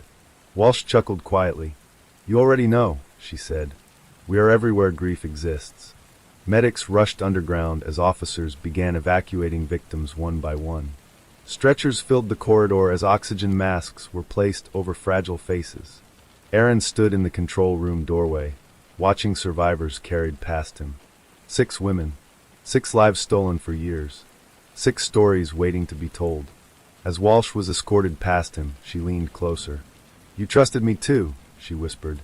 Aaron's jaw tightened. "That's why you lost," he said coldly. Walsh smiled faintly. "No," she said. "That's why you found us." Hours later, dawn broke across the mountain retreat as emergency helicopters lifted survivors toward hospitals. Aaron stood beside Lena, exhaustion etched into both their faces. "You did it," Lena said quietly. Aaron shook his head. "No," he replied. "We stopped 2 caretakers." He looked toward the rising sun breaking through storm clouds. "But the network is still out there." Inside a separate federal transport vehicle miles away, Victor Hale sat silently as agents escorted him toward a high-security detention facility. He stared out the window calmly as radio broadcasts announced Lena Walsh's arrest and the rescue of multiple captives. Victor smiled faintly, then leaned forward toward the agent seated across from him. "You should search deeper," he said softly. The agent frowned. "For what?" Victor's eyes gleamed. "For the caretaker you still haven't noticed." Across town, inside Crestwood Police Department headquarters, Jordan Pike sat alone in the digital forensics lab, scanning through encrypted network traffic recovered from Walsh's servers. A new encrypted message suddenly appeared on his screen. "Sender, unknown caretaker node." Jordan frowned, opening the message. The text read, "2 roots removed. The tree still stands." Jordan's heart began pounding. Then another message appeared. "And the gardener is closer than you think." Jordan froze, staring at the blinking cursor as dread crept slowly through his chest. By the time winter clawed its way back into Black Hollow, the case had already been declared closed twice. Officially, the town had buried the truth alongside the victims. The reports were signed. The files were archived. The suspects were either dead, missing, or conveniently cleared through paperwork that smelled like dust and quiet bribery. But Detective Aaron Cole knew one thing with terrifying certainty. Dead cases had a way of whispering when the wrong person tried to silence them. And Black Hollow was screaming. The snow had started falling again when Aaron unlocked the cold storage unit beneath the abandoned county courthouse. The building had been condemned years ago after structural damage, but the basement vault still functioned as overflow evidence storage. Or at least it had. Aaron's breath fogged in front of him as he stepped inside, flashlight cutting through the darkness. The air smelled stale, paper rot mixed with mildew and something older, something metallic. He moved toward locker row C. Locker C-17. The locker that wasn't supposed to exist. The locker that had been erased from every official inventory log. And yet there it stood, rusted but intact, its padlock hanging loosely, as if someone had tried to make it appear sealed without actually locking it. Aaron hesitated, His gloved fingers hovered over the metal handle as memories flooded back. The Granger family disappearance. 7 years ago, the Grangers vanished from their farmhouse on Ridgewood Road. No forced entry, no signs of struggle, just dinner plates still warm on the table and muddy footprints leading into the woods behind their property. The case had been assigned to Sheriff Dalton and closed 2 weeks later due to lack of evidence. Aaron pulled the locker open. Inside sat 3 cardboard evidence boxes, yellowed with age, each labeled with the same case number, GH 19-04. He swallowed hard. "Let's see what you didn't want anyone to find," he muttered. The first box contained photographs. Dozens of them. Crime scene shots Aaron had never seen before. The farmhouse interior looked worse than the public records suggested. Chairs overturned. Deep scratch marks carved into the wooden kitchen floor. A shattered window that had been carefully boarded up before investigators arrived. But it was the last photograph that made Aaron freeze. It showed the Granger family portrait hanging crooked on the living room wall. Except someone had drawn over the image using black marker, for circles around the family members' faces, and beneath them, handwritten words. Not yet. Aaron's stomach tightened. He reached for the second box. The second box contained physical evidence sealed in plastic. A blood-stained tablecloth, fragments of broken glass, and a small, leather-bound notebook. Aaron carefully opened it. The first few pages were filled with children's handwriting, likely belonging to Lily Granger, the youngest daughter. Drawings of trees, houses, stick figures holding hands. Then the drawings changed. The trees grew darker, their branches twisting into claw-like shapes. The stick figures lost their faces. A tall figure appeared repeatedly, always standing just beyond the family, watching. On the final page, written in shaky red crayon, were 3 words. "He comes nightly." Aaron felt a cold shiver crawl up his spine, because he had seen those exact words before, written on the wall of the abandoned mine, where 2 of the Black Hollow victims had been found last year. He opened the third box slowly, bracing himself. Inside lay a stack of audio tapes, cassette recordings labeled with dates leading up to the Grangers' disappearance. Aaron stared at them, heart pounding. He hadn't seen a working cassette player in years, but he knew exactly where to find one. 30 minutes later, Aaron sat alone in his apartment, the old tape player humming softly on his kitchen table. Snow battered the windows outside, the wind howling like something alive. He inserted the first tape. "Press play." Static crackled. Then a woman's voice emerged, soft, trembling. "Recording log. April 3rd. This is Margaret Granger. Sheriff Dalton told me to document everything we've been hearing at night." Aaron leaned forward. Footsteps echoed faintly in the background of the recording. Margaret's voice lowered. "It started 3 nights ago. Scratching sounds, like someone dragging something heavy across the porch." The audio crackled. Then a faint knocking noise echoed through the recording. 3 slow taps. Margaret gasped softly. "That's it again. It only happens after midnight." The tape ended. Aaron sat motionless, his pulse racing. He inserted the second tape. The second recording began with frantic breathing. Margaret sounded terrified. "He's closer now. I saw him tonight, standing by the tree line. He doesn't move, he just stands there." A man's voice interrupted her, her husband, Daniel. "You're imagining things, Maggie."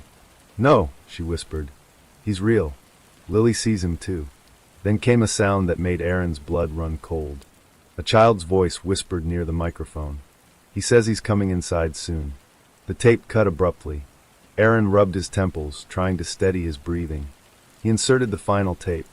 The label read, April 14th, night of disappearance. The tape hissed before Margaret's voice returned, barely audible. "He's in the house." Furniture crashed in the background. Glass shattered. Someone screamed. Daniel shouted something Aaron couldn't fully understand. Then came a voice Aaron had never heard before. Low, distorted, almost mechanical.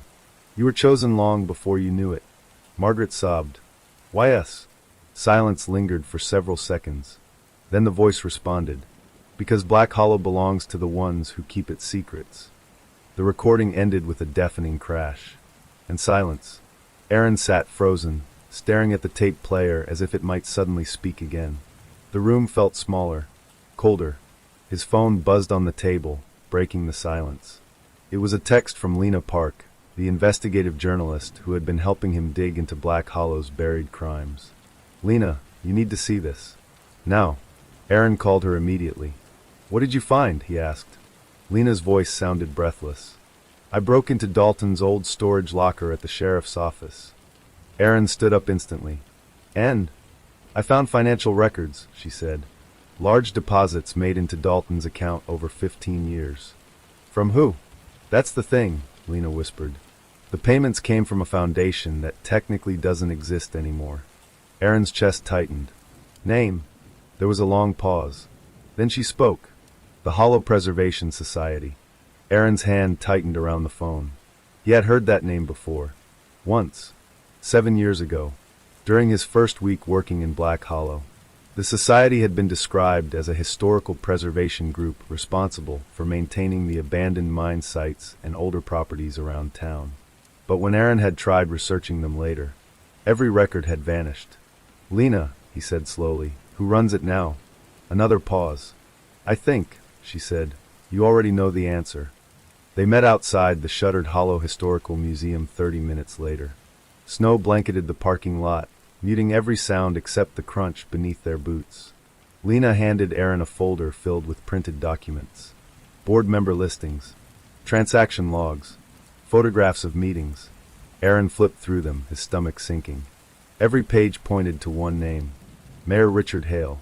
Aaron stared at the museum building, its tall stone pillars looming through the snowfall. "Why would the mayor fund Sheriff Dalton?" he asked. Lena crossed her arms, trying to stay warm. "Control. Silence. Cover-ups. Take your pick." Aaron flipped to the last document. It showed a faded photograph from 20 years earlier. A group of men stood outside the Black Hollow mine entrance. Dalton was there, much younger. So was Hale. And standing between them, a third man. Tall. Thin. His face partially obscured by shadow. Aaron's heart skipped. "Do you recognize him?" Lena asked. Aaron nodded slowly. "That's Dr. Victor Crane." Lena frowned. "The anthropologist who disappeared in the mines back in 2003? Aaron nodded again. "He wasn't studying history," Aaron said quietly. "He was studying burial patterns, ritual sites, underground chamber systems." Lena's eyes widened. "You think Black Hollow isn't just hiding crimes?" she asked. Aaron stared at the photograph. "I think," he said, "it was built on them." Suddenly, headlights flooded the parking lot. A black SUV rolled slowly toward them. Aaron and Lena exchanged tense glances. The vehicle stopped just feet away. The engine idled quietly. Then the driver's door opened. Mayor Richard Hale stepped out. Snowflakes clung to his dark overcoat as he approached them calmly. "I wondered how long it would take you to," Hale said smoothly. Aaron's hand instinctively moved toward his holstered gun. "Careful, detective," Hale said, smiling faintly. "Violence tends to complicate negotiations." Lena stepped forward. "You paid Dalton to bury evidence. You covered up multiple disappearances." Hale sighed, as if disappointed. "You're seeing only fragments of a much larger picture," he said. Aaron's jaw tightened. "Then explain it." Hale studied them both, his expression unreadable. "You believe Black Hollow is a town," he said quietly. "It isn't." Snow swirled violently around them as the wind picked up. "This place," Hale continued, "is a gate. It has been for over a century. Every generation, someone must maintain the balance. Keep certain truths buried. Offer certain sacrifices." Lena's face paled. "You're insane," she whispered. Hale tilted his head slightly. "Am I?" he asked calmly. "Then tell me, detective, why do you think every investigator who dug too deep either vanished or died mysteriously?" Aaron felt ice settle in his veins. "Because someone killed them," he said. Hale smiled faintly. "Yes," he said. "Someone did." The mayor stepped closer, his voice lowering. "And now," he said, "you're standing exactly where they once stood." Aaron's grip tightened on his weapon. Behind Hale, the SUV's passenger door slowly creaked open. A tall silhouette stepped out. Aaron's breath caught in his throat. The figure moved forward, stepping into the falling snow. Its face remained hidden beneath the shadow of a wide-brimmed hat. But Aaron recognized the shape instantly. The same silhouette Lily Granger had drawn. The same figure described in Margaret's recordings. The same presence whispered about in every unsolved case tied to Black Hollow. Hale gestured toward the figure calmly. "Detective Aaron Cole," he said softly. "Meet the guardian of Black Hollow's secrets." Aaron's pulse thundered in his ears as the figure took another step forward, and for the first time since reopening the case, Aaron realized he might not live long enough to close it. The wind howled through Black Hollow's museum courtyard, carrying snow like shards of broken glass across the frozen pavement. Detective Aaron Cole stood frozen, his hand hovering over his holster, his mind racing as the tall, shadowed figure stepped forward. The silhouette moved slowly, deliberately. Each footstep sounded heavy, unnatural, as if the ground itself resisted the figure's presence. The brim of the wide hat concealed its face, but Aaron could feel its gaze locking onto him like an invisible vice tightening around his chest. Mayor Richard Hale watched calmly, his hands folded behind his back, his expression eerily peaceful. "You've done impressive work, Detective," Hale said, his voice almost proud. "Far more than most who've come before you." Aaron forced himself to breathe evenly. "Then tell me the truth," Aaron demanded. "All of it." Hale nodded slowly, as if he had expected that response. "The truth," he said, "is older than this town. Black Hollow wasn't founded for farming, or trade, or settlement. It was built over a fracture in the earth, a place where something beneath the surface leaks upward." Lena Park stood beside Aaron, gripping her camera like it was the only thing grounding her to reality. "You're talking like this is some kind of cult," she said. Hale shook his head gently. "No," he replied. "Cults worship what they don't understand. We maintain what we do." The shadowed figure took another step forward. Aaron's instincts screamed danger. "Who is it?" Aaron asked, his voice steady but tense. Hale turned slightly toward the figure. "It has had many names," he said. "In early records, it was called the Keeper. Later, settlers called it the Witness. Sheriff Dalton preferred a simpler term." Hale paused. He called it the Balance. The figure finally lifted its head slightly. For a split second, moonlight broke through the storm clouds above, revealing part of its face. Aaron's breath caught. The skin looked pale, almost wax-like. Its features appeared human but wrong. Too smooth. Too still. And its eyes, they reflected light like polished stone. Not blinking. Not moving. Just watching. Aaron slowly drew his weapon, keeping it aimed low. "What does it want?" he asked. Hale's smile faded slightly. "It doesn't want anything," he said. "It enforces." Lena shook her head in disbelief. "Enforces what?" Hale gestured toward the snow-covered town skyline behind them. "For over a century, Black Hollow has prospered while neighboring towns collapsed," Hale explained. "Floods avoided us. Fires died before spreading. Economic crashes barely touched us." Aaron's stomach turned as realization began forming. "You paid for protection," he said quietly. Hale nodded once. "Yes." Lena's voice trembled. "With people." Hale didn't respond immediately. His silence answered for him. The figure moved closer. Aaron felt an overwhelming pressure build in his ears, like descending underwater too quickly. The air grew colder, heavier, suffocating. "You've uncovered too much," Hale said calmly. "Which leaves us with only one question." Aaron didn't lower his weapon. "And what's that?" Hale's eyes darkened. "Will you accept the truth and become part of the system that protects this town?" Lena stared at him in shock. "You're asking him to help you murder people." Hale's tone remained patient. "I'm asking him to preserve thousands of lives by sacrificing a few." Aaron's jaw clenched. "You sound exactly like every criminal who thought they were justified." The figure stopped only 10 feet away now. Aaron could hear something faint coming from it. A whispering sound. Not words. More like multiple voices layered together, speaking just beyond comprehension. His head throbbed. Images flickered through his mind. Crime scenes. Victims. Children's drawings. The Granger family. Every unsolved case tied to Black Hollow. They overlapped like shattered mirrors reflecting the same nightmare from different angles. Aaron staggered slightly. "What is it doing?" he muttered. Hale spoke softly. "It's showing you history," he said. "Every offering. Every protection. Every bargain that kept Black Hollow standing." Aaron dropped to one knee as the visions intensified. He saw settlers gathered around torchlit ritual circles deep inside the mine tunnels. He saw Sheriff Dalton standing beside Hale, dragging unconscious victims toward underground chambers. He saw Dr. Victor Crane discovering ancient carvings beneath the mine, and realizing too late what they described. Sacrifice cycles, blood exchange, the keeper standing at the center of it all, watching, judging, accepting. Aaron screamed as the images flooded faster, louder, more violent. Then suddenly, they stopped. He gasped, collapsing into the snow, his head pounding. The keeper tilted its head slightly, studying him. Hale stepped closer. "You understand now," he said gently. "You've seen the truth no outsider ever survives learning." Aaron slowly pushed himself upright. His mind raced. His heart pounded. And then, he started laughing. Hale blinked, clearly caught off guard. Aaron's laughter grew louder, echoing across the courtyard. "You think I'm going to help you?" Aaron said, breathless. Hale's expression hardened. "You don't have a choice," he said quietly. Aaron wiped snow from his face, his eyes burning with fury.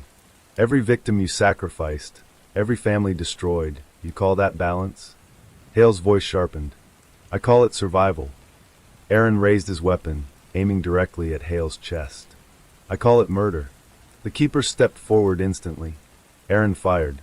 The gunshot exploded through the storm. But the bullet never reached Hale.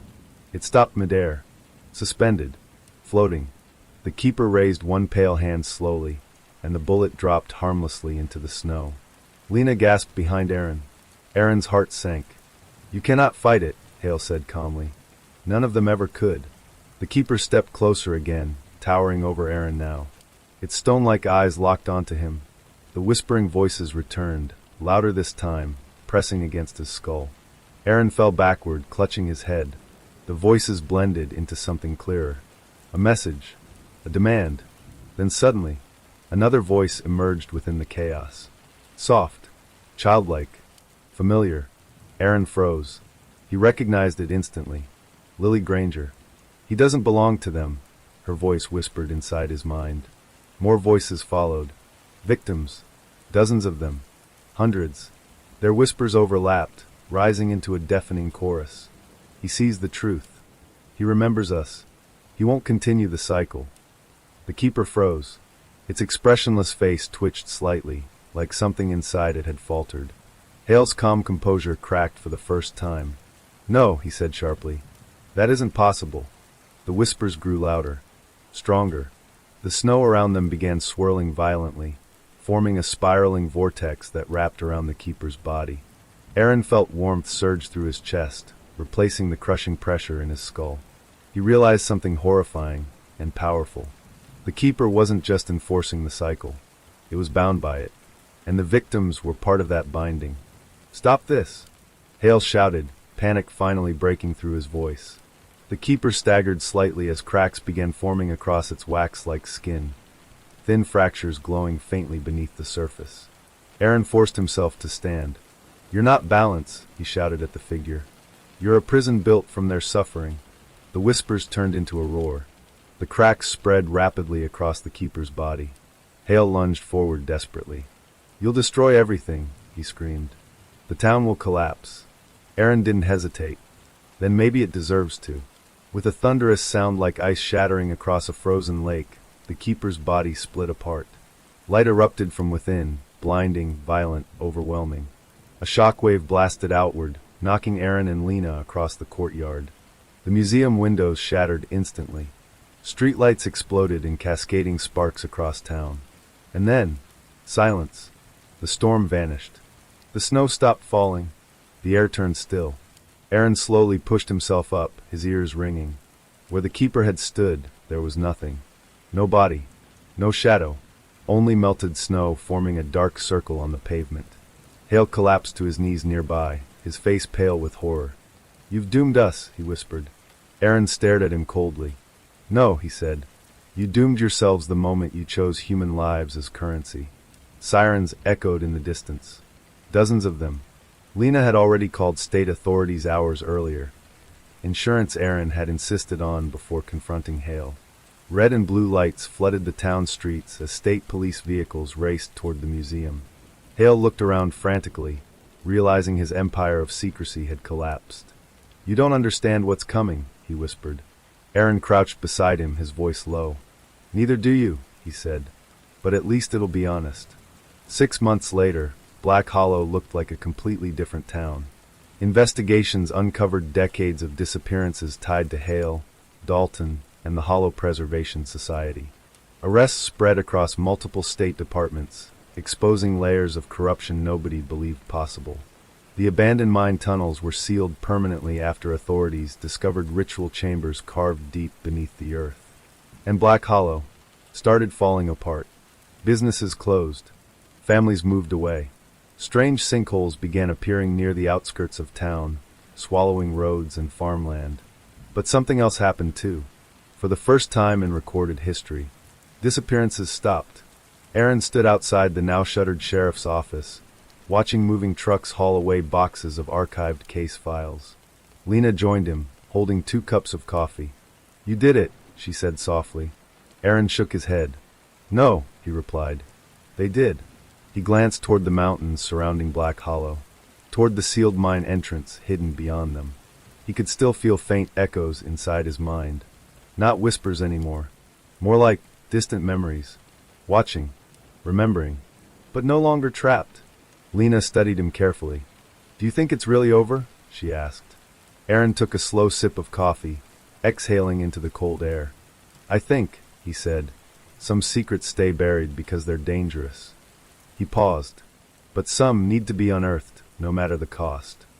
Behind them, a demolition crew prepared to tear down the Hollow Historical Museum, the final monument to a town built on sacrifice. Aaron turned away as the first wrecking ball slammed into the stone facade, sending dust and shattered history collapsing into the street. And as Black Hollow's darkest legacy crumbled into rubble, for the first time since arriving in town, Detective Aaron Cole finally felt the dead grow quiet. Story 2. The small town of Ravenswood prided itself on being quiet.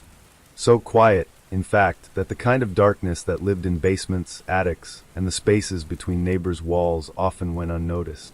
It was on a bitter February evening when Detective Olivia Kane first felt that quiet wasn't natural. She had been called to a narrow, ivy-covered street at the edge of town, a neighborhood where streetlights flickered and the snow lingered long after it had disappeared everywhere else. The call had come from a teenage girl named Sophie Whitman, who had reported hearing strange noises from the abandoned house next door. The house had been empty for years, ever since the wealthy but reclusive Harrison family vanished without explanation one cold winter night. Olivia parked her unmarked car at the end of the street. The air smelled faintly of wet pine and something metallic beneath it. She stepped out, boots crunching in the thin layer of ice, and surveyed the 2-story Victorian home. Its paint was peeling, windows frosted and cracked. Shadows seemed to crawl across the siding, cast by the flickering streetlights. Sophie was waiting, bundled in an oversized jacket, clutching her scarf like a lifeline. Her wide eyes darted toward the darkened windows of the Harrison house. "There, I think they're still in there," Sophie said, her voice trembling. "Voices. Whispering. At night. I've seen lights too. Sometimes moving. But the doors are locked. Always locked." Olivia knelt down to meet her eyes. "You're not imagining it. I'm going in to check. Can you stay here?" Sophie nodded mutely, shivering. Olivia drew her flashlight and approached the front door. It was sealed with a heavy padlock, but the old lock clicked easily under her picks. Someone had tampered with it recently. She stepped inside. Dust motes floated in the air, illuminated by the narrow beam of her flashlight. Every step on the wooden floorboards groaned like a voice protesting intrusion. The house smelled of damp decay, old fabric, and something else, something faintly sweet and cloying that made her stomach turn. The living room was frozen in time. A fireplace sat cold and empty, framed by faded floral wallpaper. Chairs were overturned. A piano with yellowed keys leaned against the wall. Olivia scanned the space. Then she heard it, a whisper. A soft, urgent voice, barely audible, coming from above. From the attic. Olivia's pulse quickened. She reached for the narrow staircase that led upward. Each step creaked under her weight. The whisper became a faint chorus, almost pleading. At the top of the stairs, the attic hatch loomed. Olivia hesitated, feeling a chill crawl down her spine. Whoever, or whatever, was inside was aware of her presence. She lifted the hatch. The attic was dark, cramped, and filled with boxes, trunks, and old furniture stacked like a small forest. The whispering stopped the moment she entered, and then she saw the first clue, a small, blood-stained journal sitting on an overturned trunk. Its cover was leather, cracked with age. Inside, in shaky handwriting, were entries detailing a life slowly consumed by fear. The first line chilled her to the bone. They come at night. They never leave. I can't escape them, not even in my dreams. Olivia's flashlight swept across the attic. In the far corner, a shadow shifted, something alive but impossibly still. She froze, heart hammering, and whispered, "Show yourself." No response. But the air grew heavier, as if the house itself was breathing, waiting. And for the first time in her career, Olivia realized that this case, this house, was unlike anything she had ever faced. Somewhere in the shadows, someone or something was watching, and it had been waiting for years. The next morning, Ravenswood looked deceptively ordinary. Snow sparkled on the eaves of shuttered homes, smoke drifted lazily from chimneys, and children's laughter echoed faintly through the streets. To anyone passing by, it was a town that existed peacefully, untouched by the dark history lurking in its shadows. But for Detective Olivia Kane, there was no ordinary here. Not anymore. She returned to the Harrison house, this time accompanied by a forensics team and her partner, Detective Marcus Vance. Marcus, a tall man with an easy smile and eyes that missed nothing, surveyed the house with a practiced caution. "Olivia," he said, rubbing his hands together to ward off the cold. "If there's anyone alive in there, they've been hiding for years. Or worse, someone else is already using this place." Olivia didn't respond. She stepped onto the creaking porch and glanced at the broken windows, their frost-covered panes like opaque eyes staring back at her. "We don't know what we're dealing with yet. That journal, it's our only lead." The forensics team spread out, photographing every surface, bagging dust, taking air samples. Olivia and Marcus made their way upstairs to the attic. The attic door had been left open, the journal resting on the trunk where Olivia had found it. She picked it up again, turning the pages slowly. The handwriting was uneven, almost frantic. The whispers, they're always near. I can feel them moving through the walls, behind the floors.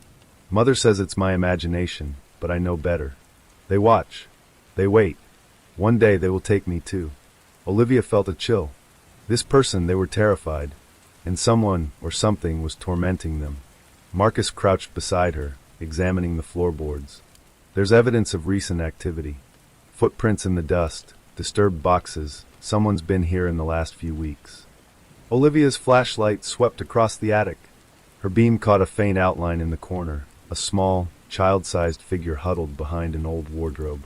She froze. "Hello," she called softly. The figure didn't respond. Olivia stepped closer. Marcus followed, weapon ready. Then the figure bolted, darting through the attic door and down the stairs. "Stop!" Olivia shouted, sprinting after it. They reached the bottom of the staircase and found themselves in the living room. The figure had vanished. Only a faint trail of footprints in the dust remained. Marcus bent down to inspect them. Small shoes. Definitely a child. But no one lives here, and no one should be here. Olivia's mind raced. Maybe Sophie saw more than just lights and whispers. Maybe this isn't just a haunted house. Maybe someone's been living here, or hiding here for years. By mid-afternoon, Olivia had secured the Harrison property with police tape and set up surveillance cameras around the perimeter. She returned to the station to review the town's old records. The Harrison family had been prominent in Ravenswood decades ago. Wealthy, reclusive, and highly secretive, they lived on the edge of town in that imposing Victorian house. Public records showed them as having vanished one night in 1985. Police reports at the time claimed there was no forced entry, no signs of struggle, no bodies. Just gone. Olivia flipped through old newspaper clippings, yellowed and brittle.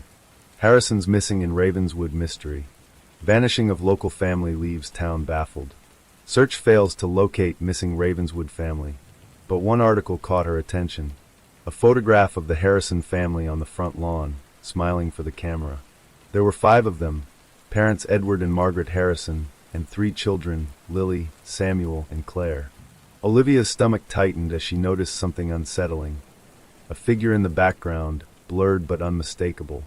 A tall man wearing a wide-brimmed hat, standing behind the family as if observing them. Her hand trembled. What the hell? That evening, Olivia and Marcus returned to the Harrison property. The snow had begun again, falling heavily, muffling all sound. They moved cautiously through the house, their flashlights slicing through the darkness. Marcus paused in the hallway near the stairs. I keep thinking about that figure in the photo, the one behind the Harrisons. It looks unnatural. Olivia frowned. I saw it too. But photos don't lie, someone was watching them. Maybe from inside the house. They reached the attic once more. The journal lay open on the trunk, the last entry almost illegible. Tonight, they come closer. I can feel them breathing through the walls. I hear their whispers, they say my name.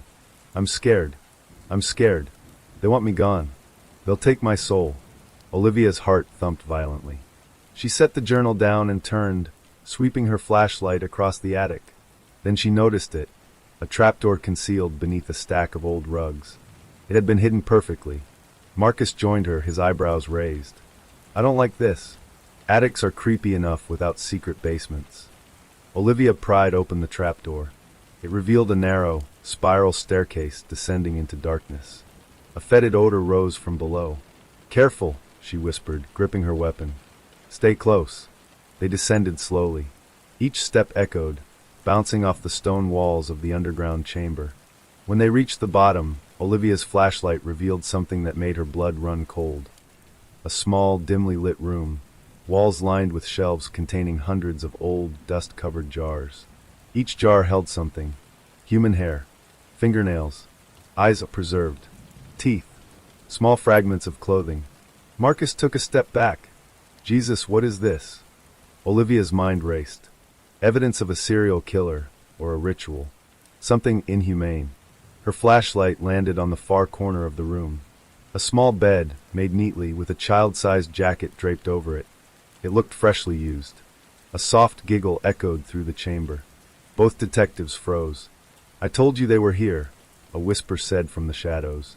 The voice was small, childlike, but every hair on Olivia's arm stood on end. Then the shadows moved. A girl stepped into the beam of their flashlights. Pale, thin, with wide, terrified eyes. Her hair was matted. Her clothes tattered. She pointed a trembling finger at Olivia. They watch, they never leave, she whispered. You can't take them away. Olivia swallowed hard. Who are they? What are you talking about? The girl shook her head violently. The shadows. They live in the walls. They remember everything. They take us if we disobey. Marcus stepped forward. Olivia, this is insane. Olivia didn't respond. She watched the girl, realizing that this was no ordinary case of a missing family or haunted house. Something had lived here. Something had tormented the Harrisons for years. And somehow it had survived. The girl led them deeper into the basement, through a maze of narrow tunnels that smelled of damp earth and decay. The walls were etched with scratches, hundreds, maybe thousands, carved over decades. Some looked like tally marks. Others were more elaborate. Symbols Olivia didn't recognize, shapes that seemed almost alive in the flickering flashlight beam. This way, the girl whispered, tugging Olivia's hand. They entered a larger chamber, circular, stone-lined. In the center was a pedestal, and atop it a book. Ancient, bound in cracked leather, with strange markings on the cover. Olivia picked it up cautiously. Dust puffed into the air. The pages were yellowed with age, but the words, they made her skin crawl. Spells? Ritual instructions? Names of victims? Dates spanning decades? Her flashlight flickered. Shadows seemed to move independently along the walls. A low hum filled the room, vibrating through the stone floor. The girl clutched her shoulder. You shouldn't have come. They will know. Olivia realized the truth instantly. This wasn't just a serial killer. Not just a haunted house. Ravenswood itself had been a trap, a container for something older, something intelligent. And now she had opened the wrong door. Back upstairs, the snowstorm raged harder. The wind rattled the windows as if warning them away. Olivia and Marcus emerged from the basement, carrying the book carefully. Outside, Sophie waited, shivering in the snow. Her eyes widened as she saw the detectives climb the porch steps. You found her, Sophie whispered. Olivia nodded slowly, keeping the book close. We found her, and we found what's been hunting this town for decades. Sophie swallowed hard.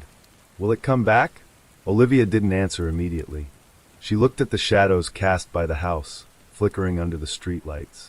Something inside that house was waiting, patient and calculating. Finally, she said, her voice low and firm, "We'll stop it, or we'll die trying." And for the first time since stepping into Ravenswood, Olivia Kane felt the weight of what she was truly facing. A nightmare that had been alive long before her, and one that would not let the town, or her, go easily. Detective Olivia Kane couldn't sleep that night. The wind outside Ravenswood howled against the window pane like an angry animal, but it was nothing compared to the storm raging in her mind. The book they had recovered from the Harrison house weighed heavily in her hands, even while closed. Its ancient leather cover seemed to hum faintly, as if alive. She lay on her small apartment couch, staring at the ceiling. Every shadow in the room seemed to stretch unnaturally toward her, creeping across the walls like invisible fingers. Every creak of the building, the faucet turning on in the apartment above, the scrape of her neighbor's chair, made her flinch. She knew the shadows from the Harrison house weren't just the tricks of a child's imagination. They were real, terrifyingly real, and they were patient. Morning came too soon. Olivia dressed quickly, pulling on her coat and boots, and met Detective Marcus Vance outside the precinct. His expression was grim, coffee cup in hand, as if he had spent the night replaying the previous day's horrors in his head. "You didn't sleep much either, huh?" Olivia asked, voice hoarse. Marcus shook his head. "Not a minute. I keep thinking about that basement. Those scratches, the book, and the girl. Something has been living there for decades. Something that shouldn't exist." Olivia nodded. "We need to figure out exactly what we're dealing with before it kills again." They drove to the Ravenswood Historical Society, hoping to find old maps, property records, and any documentation about the Harrison family and their land. The building smelled of must and varnish, the air thick with decades of dust. Inside, they were greeted by Margaret Lyon, the elderly archivist who had worked at the society for over 40 years. "You're here about the Harrison house?" she asked, squinting. "I knew someone would eventually come looking. Some things are better left alone." Olivia exchanged a glance with Marcus. "We don't have the luxury of leaving things alone, Mrs. Lyon. People have been disappearing. Something is in that house, and it's still alive." Margaret sighed and motioned for them to follow her into a back room lined with cabinets of yellowed files and ledgers.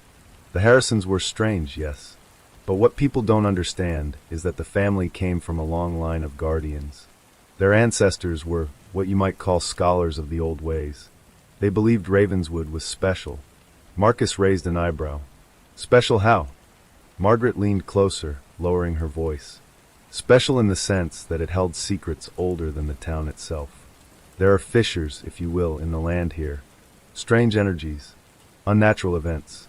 And some families, like the Harrisons, were tasked with keeping certain things from escaping."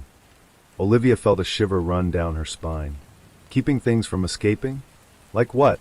"The shadows," Margaret whispered. "You've seen them, haven't you?" Olivia swallowed hard. "Yes." Margaret nodded. "Then you already know more than most. Those shadows, they're not spirits, not exactly. They are echoes of the past. Memories of pain, of violence, of death given form. They are aware. They feed on fear and isolation, and they will manipulate anyone foolish enough to enter their domain. The Harrisons tried to contain them, but eventually they were overwhelmed." Olivia's heart pounded. "Overwhelmed? You mean, that's what happened to the family?"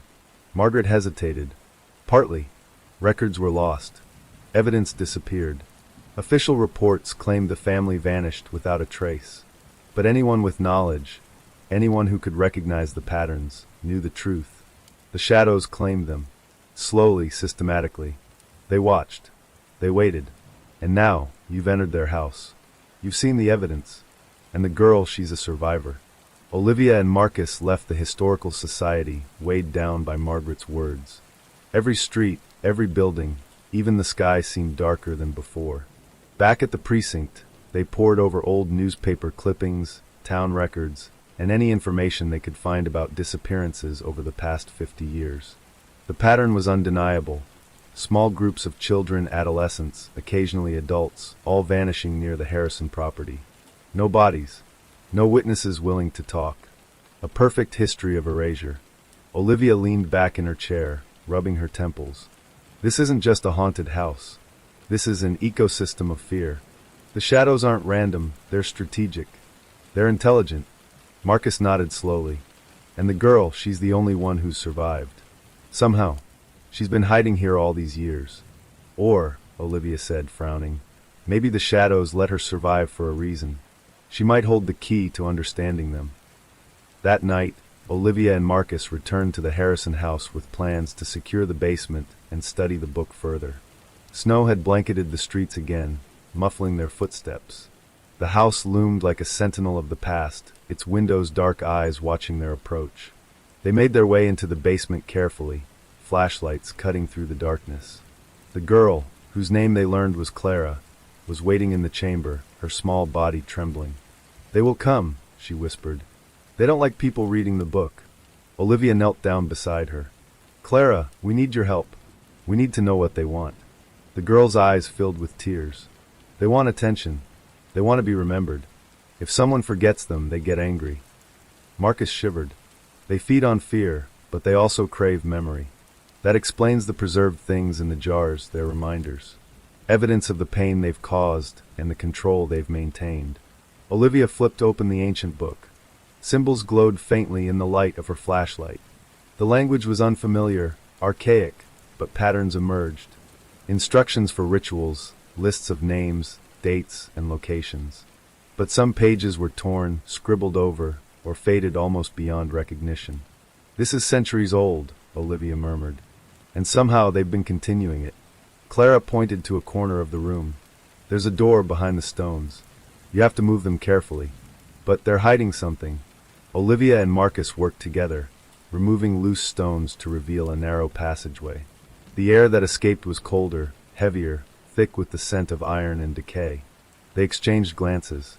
"This leads deeper," Marcus said, shining his light into the darkness. Olivia nodded. "We go together. No one gets left behind." They descended into the passageway, the walls lined with more jars and artifacts. Whispers began faintly at first, almost like the wind. Then they grew louder, layering over each other in a chorus of incomprehensible voices. Olivia felt her stomach knot. Clara clung to her arm, whispering, "They know you're here." Suddenly, the passage opened into a vast underground chamber. The ceiling arched like a cathedral, its stone walls carved with symbols Olivia had never seen. At the center of the room stood a massive structure, a combination of altar and pedestal, surrounded by shadows that flickered and twisted unnaturally. Olivia stepped closer. Her flashlight illuminated dozens of faces etched into the shadows, children, adults, all frozen in expressions of terror. Some seemed almost human, others were grotesque, their features distorted by fear. "Their memories," Olivia whispered. "Captured here, trapped here." A sudden movement made them all freeze. One shadow detached itself from the wall, coalescing into a tall, humanoid figure. Its face was featureless, smooth as marble, and it radiated cold, silent menace. Clara whimpered. "It's the one that started it all, the first shadow. It never leaves. It waits." Olivia and Marcus exchanged a look. This was no ordinary haunting. This was a being, an intelligence that had endured for generations, feeding on the fear and pain of Ravenswood's children. The shadow advanced, moving slowly, deliberately, its presence warping the air around it. Olivia raised her flashlight, shaking. "We're not leaving until we understand what you are." The shadow paused. Then, in a voice that seemed to echo from every wall at once, it spoke. "You remember. You remember all who came before you. And now you will learn why." The chamber trembled. Dust fell from the ceiling. Whispers multiplied, filling every corner of the room. The shadows writhed, stretching toward them like living tendrils. Olivia realized with horror, Ravenswood had been a feeding ground for this entity for centuries. And now that she had entered its domain, she could no longer leave untouched. The first whispers began forming words she could understand. They broke the rules. They forgot the debt. They must pay. Marcus gripped Olivia's arm. "What do we do?" he asked. Olivia looked down at Clara, who shivered violently. "We learn. We fight. And we survive. Because if we fail," she swallowed hard, staring at the writhing shadows, "there will be no one left to remember Ravenswood at all." The shadows surged closer. The chamber was alive with their presence. Olivia raised the book, flipping through the pages.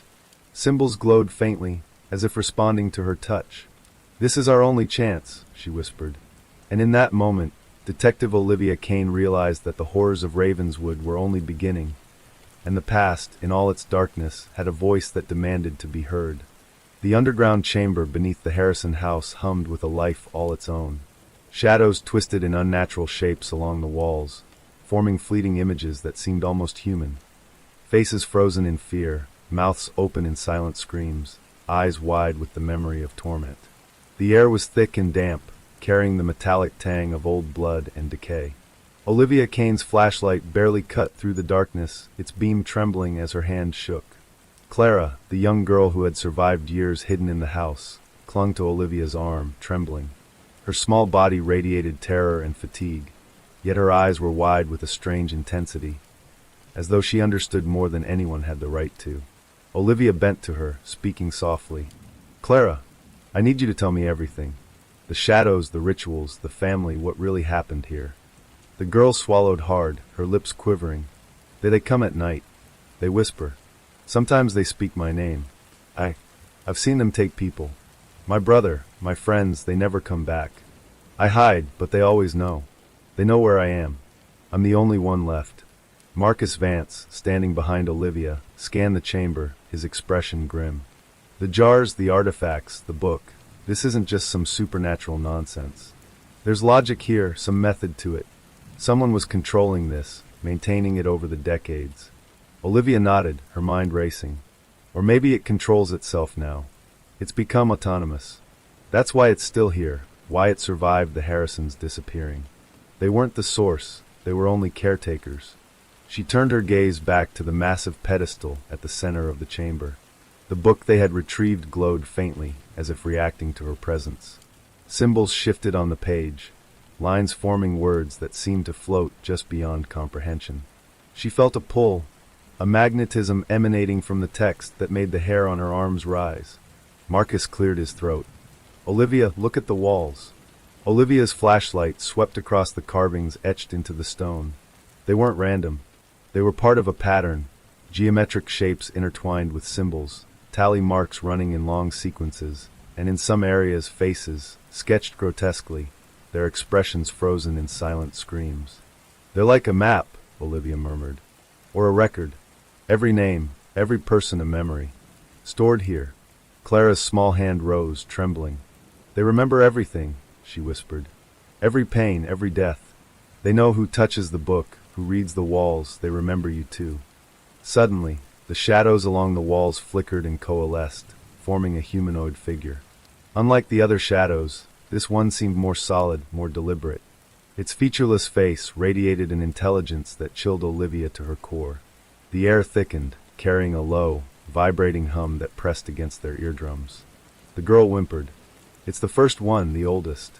It watches, it judges, it remembers everything." Olivia's heart pounded. "We need to understand it. There has to be a way to communicate." The shadow moved forward slowly, tendrils of darkness rippling from its form, brushing against the walls, the jars, even the book. The whispers began, soft at first, unintelligible, then growing louder, clearer, overlapping voices forming words. "Trespassers, debt unpaid, you must remember." Marcus gritted his teeth. "It's trying to communicate. Maybe it wants something from us." Olivia nodded. "Or it wants us to fail." She flipped through the book carefully, the symbols shifting beneath her fingertips. Some pages were easier to decipher than others, containing lists of names and dates, detailed instructions for rituals, and references to anchors and keepers.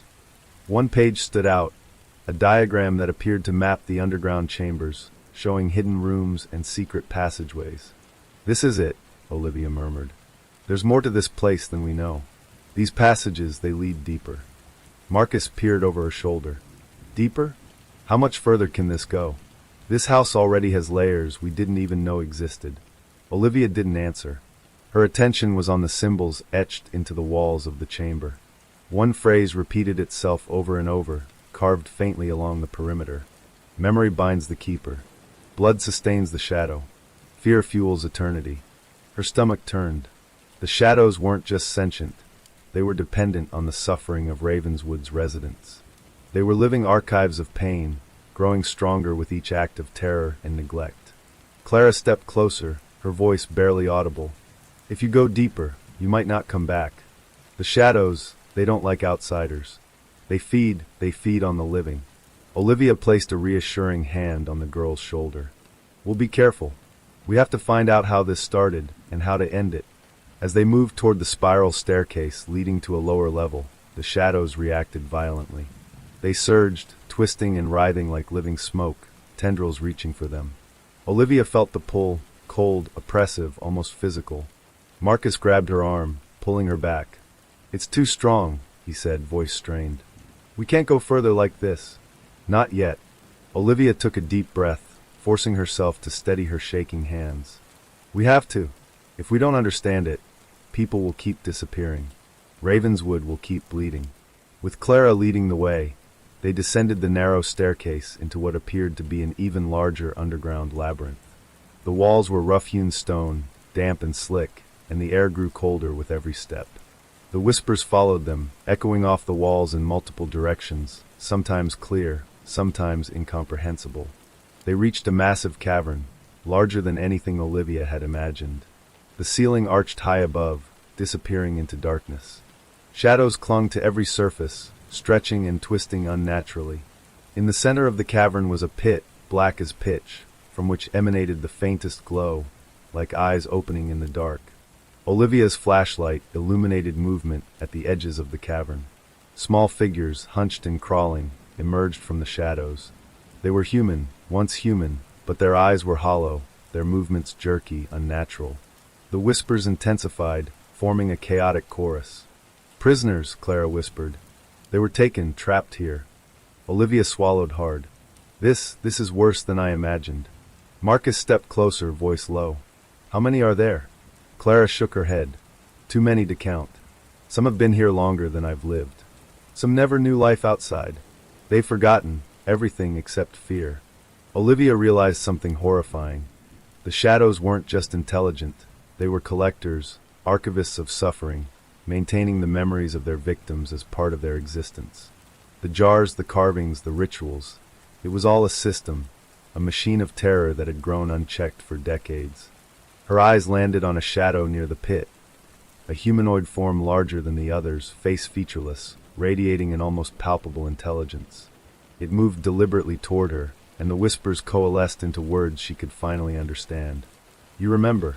You carry the weight of Ravenswood now. Will you join, or will you break the chain?" Olivia's breath caught. She glanced at Marcus, who shook his head in disbelief. "We don't join," Olivia said firmly. "We end it. Whatever this is, it dies here." The shadow seemed to respond, tilting its head, studying them. The whispers escalated, forming a cacophony that made the cavern itself vibrate. The human-like figures began to move, their jerky steps advancing toward Olivia, Marcus, and Clara. Olivia clutched the book tightly.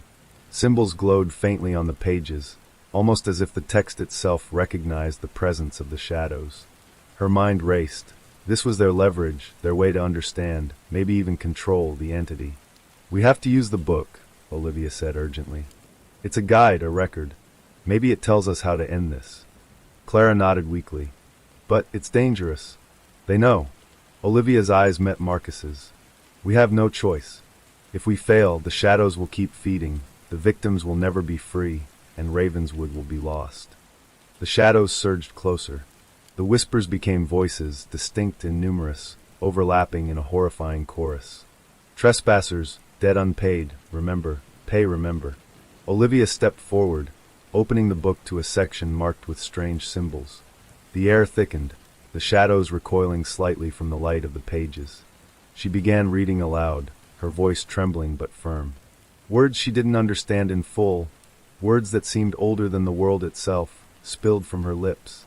The shadows twisted and writhed violently, the human-like figures stumbling backward as if repelled. The cavern vibrated with energy, a low hum growing into a roar. Clara clutched her ears, screaming, "Stop! They're angry. They're going to hurt us." Olivia ignored her fear.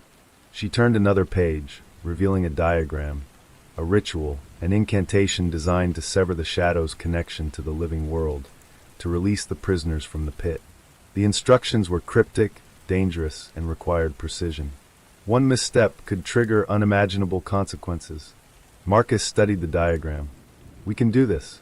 Carefully. Step by step. We follow the book exactly." Olivia nodded, determination hardening in her eyes. "We don't have a choice. We either free them, or this darkness consumes Ravenswood entirely." The shadows recoiled again, hissing, whispering, threatening. But Olivia's voice grew stronger, reading from the book with conviction. Marcus and Clara followed her lead, moving precisely as instructed. The cavern shook violently. Dust and debris fell.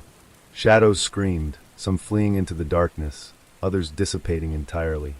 Light began to filter into the pit, illuminating the imprisoned figures, some waking, some crying, all confused but alive. Olivia's voice echoed, the final words of the incantation reverberating through the chamber.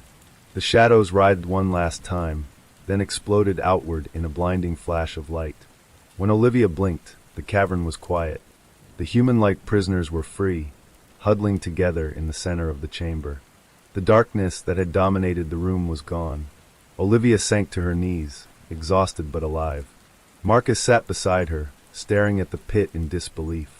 Clara hugged her knees, tears streaming down her face, whispering, "It's gone. They're gone." Olivia's eyes scanned the cavern. The symbols on the walls had faded. The jars were empty, the artifacts crumbled to dust. For the first time in decades, Ravenswood had no shadows, no whispers, no prisoners trapped in the darkness. But even as relief washed over them, Olivia felt the weight of what they had uncovered. The Harrison house, the shadows, the book. This was just one chapter in Ravenswood's long history of darkness. Something ancient had been contained here, and although they had won this battle, the town itself had been forever changed. She rose slowly, brushing dust from her coat. "We've freed them," she said softly, "but we need to ensure this never happens again. This book, this house, it can't be left here." Marcus nodded grimly. "Agreed. Ravenswood will need protection, oversight, someone to remember what happened here." Clara looked up at Olivia, eyes wide and fearful, yet filled with hope. Will anyone remember me?" Olivia knelt, resting a hand on the girl's shoulder. "I will, and I promise you will never be alone again." Outside, the first rays of sunlight broke over Ravenswood, glinting off the snow and washing the town in light. For the first time in decades, the streets were quiet, but no longer oppressive. The shadows were gone. The whispers had ended. And somewhere deep inside the Harrison house, the book sat open on the pedestal, its glow faint but still present. A reminder that Ravenswood's darkness had been faced, survived, and contained for now. The morning after the basement incantation, Ravenswood felt different. Not just quiet, but almost fragile, like the town was holding its breath, waiting to see if the darkness they had battled had truly been expelled. Snow lay thick on the streets, glinting like shards of glass in the weak winter sun. But beneath the surface, the town carried wounds that had been ignored for decades. Detective Olivia Kane arrived at the precinct early, carrying Clara, who had barely slept. The girl clung to Olivia's hand like a lifeline, eyes still wide from the previous night's horrors. Marcus Vance followed close behind, coffee in hand, exhausted but alert. Olivia sat at her desk and opened the book. The pages had cooled, the glow fading into the yellowed leather. The symbols still lingered faintly, reminding her that the shadow's influence was not entirely gone. She traced her fingers over the lines, realizing the text held more than incantations. It was a record, a catalog of the lives affected by the shadows, a ledger of pain. "Olivia," Marcus said, lowering his voice, "we need to start figuring out who's missing, who's alive, who isn't. The girl says she's the only survivor, but that doesn't make sense. Over decades, there had to be more than one." Olivia nodded. "We'll cross-reference town records, old missing persons cases, the newspaper archives, anything we can find. If the shadows have been active for that long, we need to know who they took and who survived." Hours passed as Olivia and Marcus pored over records dating back 50 years. There were hundreds of disappearances, children, adolescents, even adults who had vanished without explanation. Many had been written off by the authorities as runaways, accidents, or untraceable relocations. Few had been investigated thoroughly, but patterns began to emerge. Most of the disappearances were clustered around the Harrison property, often occurring during the winter months. Many of the victims had familial ties to Ravenswood, but others were outsiders, lost children, transient families, or visitors who had wandered too close. Olivia's eyes caught a name that made her pause. Thomas Greer, age 11, disappeared 1976. The case had been officially closed with no evidence found. But the photo in the archive showed a boy with wide, frightened eyes. The same eyes she had seen reflected in Clara's. The same fear she had felt in the shadows of the Harrison house. "Marcus," she said, pointing, "look at this. There's a connection, not just geographically, but temporally. December, January, every disappearance happened during the cold months. And every family had some mention of odd behavior before the vanishings. Fear, whispering, insomnia. It's like the shadows were growing stronger during that season." Marcus leaned over her shoulder, frowning. "And Clara survived because she hid? Or because they wanted her alive for some reason?" Olivia nodded slowly. "Exactly. She's the key. She remembers. She survived for a purpose, maybe even to help end this." By midday, they had mapped out a timeline of the Shadow's activities, cross-referencing all missing persons cases. It became clear that the Shadows weren't indiscriminate. They targeted children primarily, often isolating them from families first. The artifacts in the jars, the carvings in the walls, and the rituals documented in the book were all mechanisms to maintain control, preserve memories, and feed on fear. Clara sat quietly, listening as Olivia and Marcus discussed the findings. Her small hands fiddled nervously with the edge of her coat, and occasionally she shivered despite the warmth of the precinct. "They took my friends first," she whispered. "Then the others. I hid in the attic. I didn't want them to see me. But sometimes I could hear them crying. Sometimes. I think they're still there. I think the shadows keep them somewhere." Olivia's heart tightened. "Clara, we freed everyone in the basement, remember? But there might be more. Some could be hidden elsewhere. The shadows, they were clever. They could have spread their influence across multiple locations in town." Marcus frowned. "We need to check every abandoned building, every property the Harrisons owned or visited. We need to be systematic. If any victim is still alive, we have to find them." Their investigation led them first to an abandoned schoolhouse on the edge of Ravenswood. According to old records, the Harrisons had purchased it in 1963 and allowed it to fall into disuse over the years. As Olivia and Marcus stepped through the rusted gates, the chill in the air felt heavier than the cold should have warranted. Inside, dust coated the floors and broken furniture lay scattered. Olivia's flashlight illuminated the walls, again carvings. Faces etched into the plaster, tally marks scratched into the wooden boards. The patterns were similar to those in the Harrison house, but smaller, subtler, almost invisible to anyone who didn't know what to look for. Clara shivered. They were here too," she whispered. "This is where some of them stayed. They hide. The shadows, they feed, but they also watch." As they explored further, Olivia noticed a trapdoor beneath the stage. She and Marcus exchanged a look. "Here we go again," Marcus muttered. They pried it open, revealing a narrow passage leading underground. The smell of damp earth and decay filled their nostrils. Flashlights cut through the darkness as they descended into a small cellar, walls lined with shelves similar to the Harrison house basement, but this one was less organized. The jars were empty, the carvings less elaborate, but the presence was unmistakable. The air vibrated with whispers, faint, fragmented, almost like echoes of long-forgotten voices. Then Olivia noticed movement. Small figures crouched in the shadows, human shapes, but frail, pale, malnourished. Eyes wide and terrified, reflecting her flashlight's beam. Clara gasped softly. They survived. They hid it like I did." Olivia knelt, speaking gently. "It's okay. We're here to help. You're safe now." The children, frightened but instinctively trusting Clara, stepped forward. One by one, Olivia and Marcus guided them out of the cellar. Each child told stories of hiding, whispers in the night, and shadows that moved through walls. They had been alone, surviving in secret for years, forgotten by the world above. One boy, no older than 14, whispered, "The shadows, they wait. They'll come back if we forget them." Olivia nodded solemnly. "We won't forget. You're all safe now." You have people who will protect you. Back at the precinct, the rescued children were bathed, fed, and given warm clothing. Social services arrived to take over care, but Olivia remained close, documenting every detail of their accounts. Each story added pieces to the puzzle: the shadows' methods, their victims, the timeline of horrors. Marcus observed quietly, noting how Clara moved among the children, comforting them, guiding them. "She's remarkable," he said softly. "After everything, she's still caring." Olivia smiled faintly, though her eyes were weary. She survived because she had to. And now, she might be the reason we understand all of this.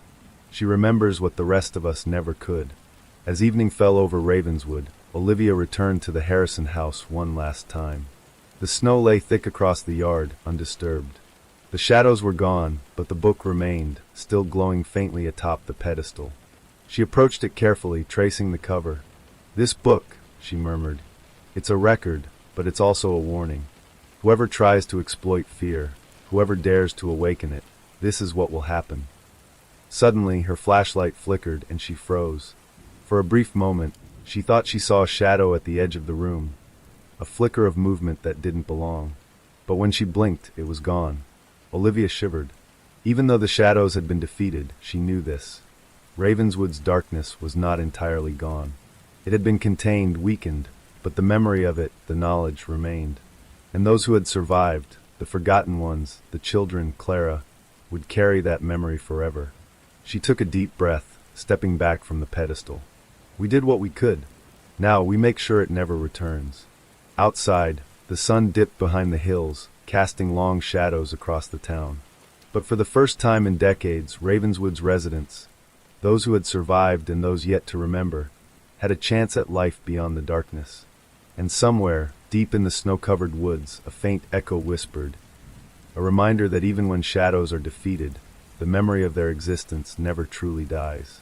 The days following the rescue of the forgotten children were a whirlwind of activity. Ravenswood had shifted from the suffocating grip of fear to a fragile, cautious relief. News crews had descended, but Olivia Kane and Marcus Vance kept them at bay, unwilling to reveal too much. The town wasn't ready for the truth yet, not fully. And the children, most of whom had known only the shadows, needed safety, stability, and time to process what had happened. Olivia spent the mornings at the precinct, cataloging testimonies and analyzing the book. Clara stayed close, now slightly more relaxed but still wary. The girl had a way of listening, absorbing details with an intensity that unsettled Olivia. She seemed to carry the weight of Ravenswood on her small shoulders, a weight that no child should bear. Marcus, meanwhile, combed through historical archives and property records, cross-referencing the Harrison holdings with every unexplained disappearance. The patterns became more complex with each discovery. Hidden rooms, buried journals, coded letters, an entire system of secrets stretching back generations. "This town," Marcus muttered one afternoon, rubbing his temples, "it's like a puzzle that's been half buried. The shadows, the Harrisons, all of it has been playing out for decades. But there's something more, something we're missing." Olivia looked up from the book. The rituals, the artifacts, the victims, they all point to a purpose. The shadows weren't random. They weren't just chaos. They were collecting, preserving, maintaining control. But what for? Marcus shrugged. "Maybe we'll never know. Maybe the purpose was survival itself, feeding on fear, keeping the line of power alive. But I have a feeling the Harrisons weren't just caretakers. I think they were part of a larger network." Olivia frowned. "A network?" "Exactly.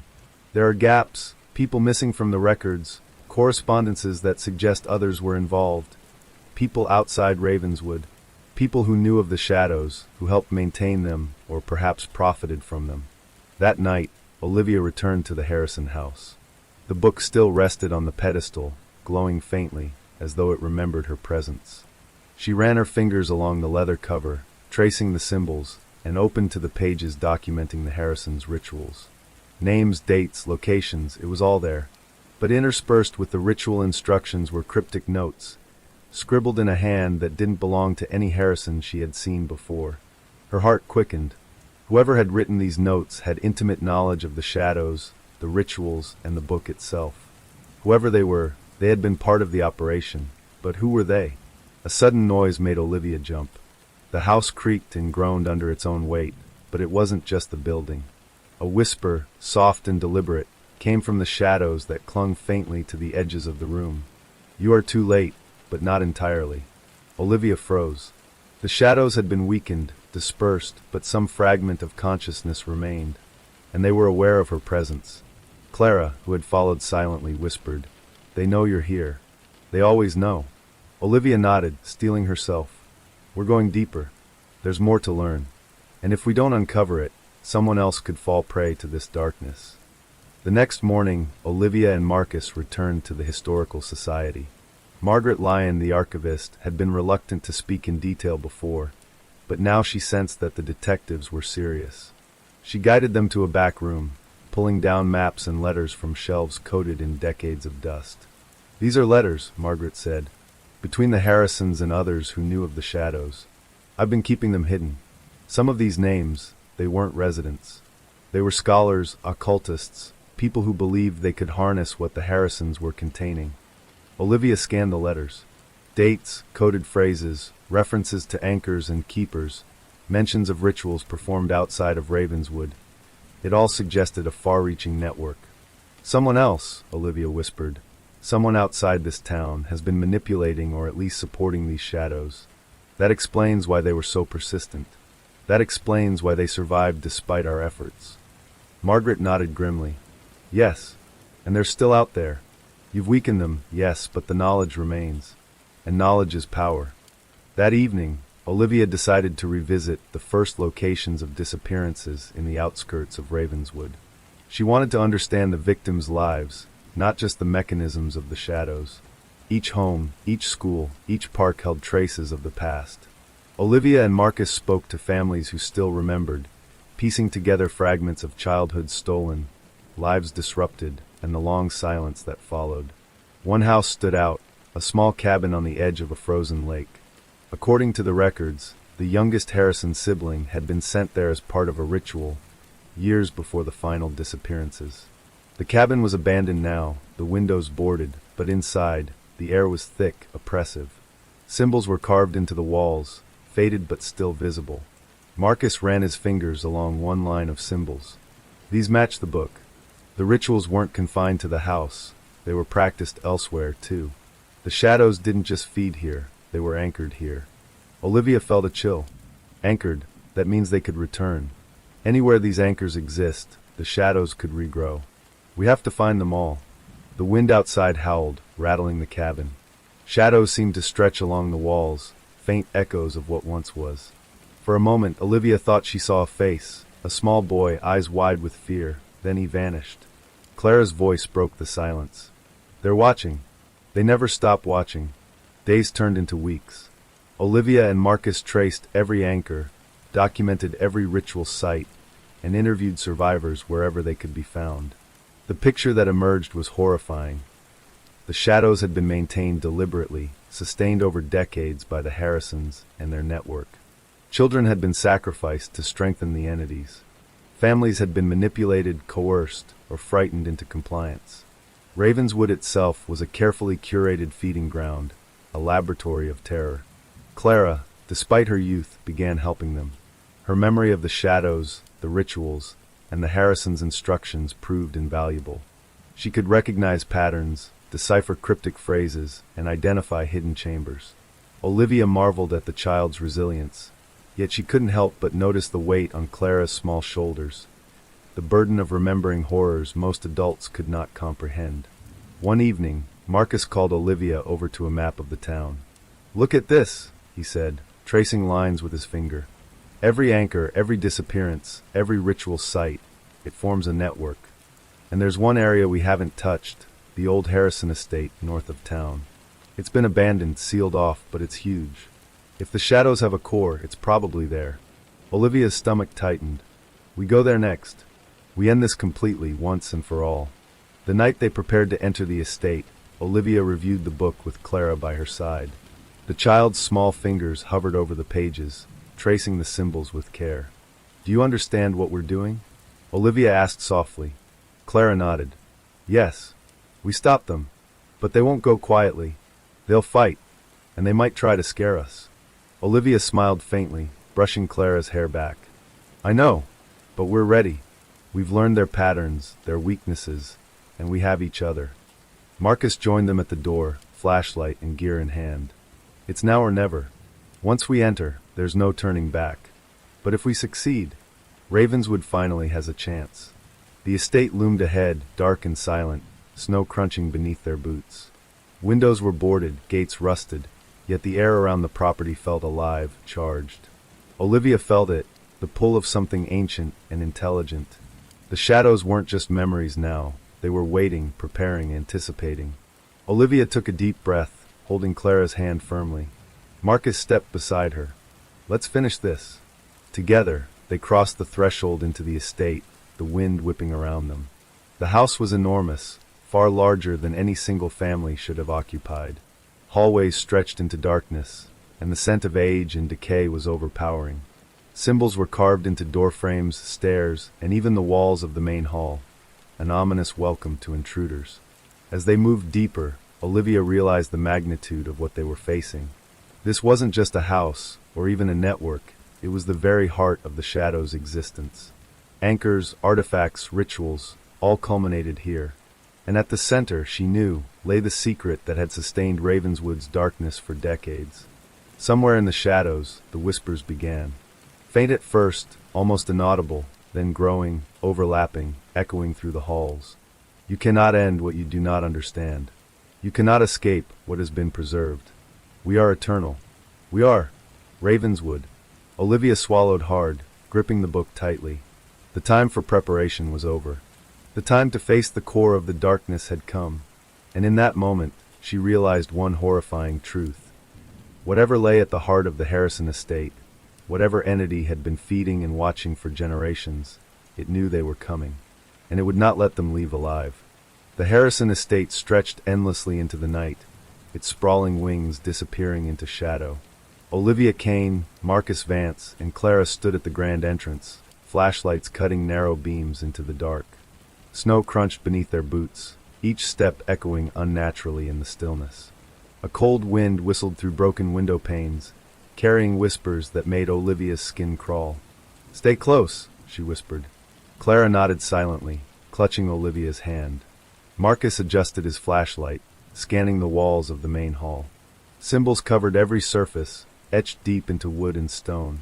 Some glimmered faintly, almost alive, as if sensing their intrusion. Olivia took a deep breath, holding the book tightly. Every page, every symbol, every ritual they had studied now pointed to a single conclusion. The heart of the shadows, their central anchor, was somewhere inside this estate. It had been carefully maintained, strengthened over decades, and it was aware of them. The front hall was massive, vaulted ceilings looming high above. Dust and cobwebs covered every surface, but there were signs of recent activity. Footprints pressed into the snow-dusted floor, and small disturbances in the dust where someone or something had passed. Clara froze. "They know we're here," she whispered. "They've been waiting." Marcus frowned. "It's like the shadows themselves are alive, tracking us." Olivia nodded grimly. "They are alive, and this is their nest." They moved cautiously, descending a staircase to the basement. The air grew colder, heavier, almost suffocating. The walls were carved with hundreds of faces, some screaming, some hollow-eyed. Their whispers were faint at first, then coalesced into a low, vibrating hum that pressed against the detective's eardrums. At the center of the basement, a large circle had been etched into the stone floor, symbols glowing faintly. Candles, long extinguished, lay scattered around, and at the center, a pit gaped open, black as ink. From within, faint whispers and occasional movement hinted at something alive, waiting. Olivia's heart pounded. "This is it," she said. "This is where it all began. Whatever the Harrisons were preserving, it's here. And we're going to end it." They descended into the pit carefully, using the book to guide them. The walls of the chamber were slick with moisture, and strange, ancient symbols covered every surface. Olivia's flashlight revealed small jars on shelves, each containing faintly preserved remnants, objects, hair, even small bones. Some shimmered with a faint, unnatural glow. Clara's eyes widened.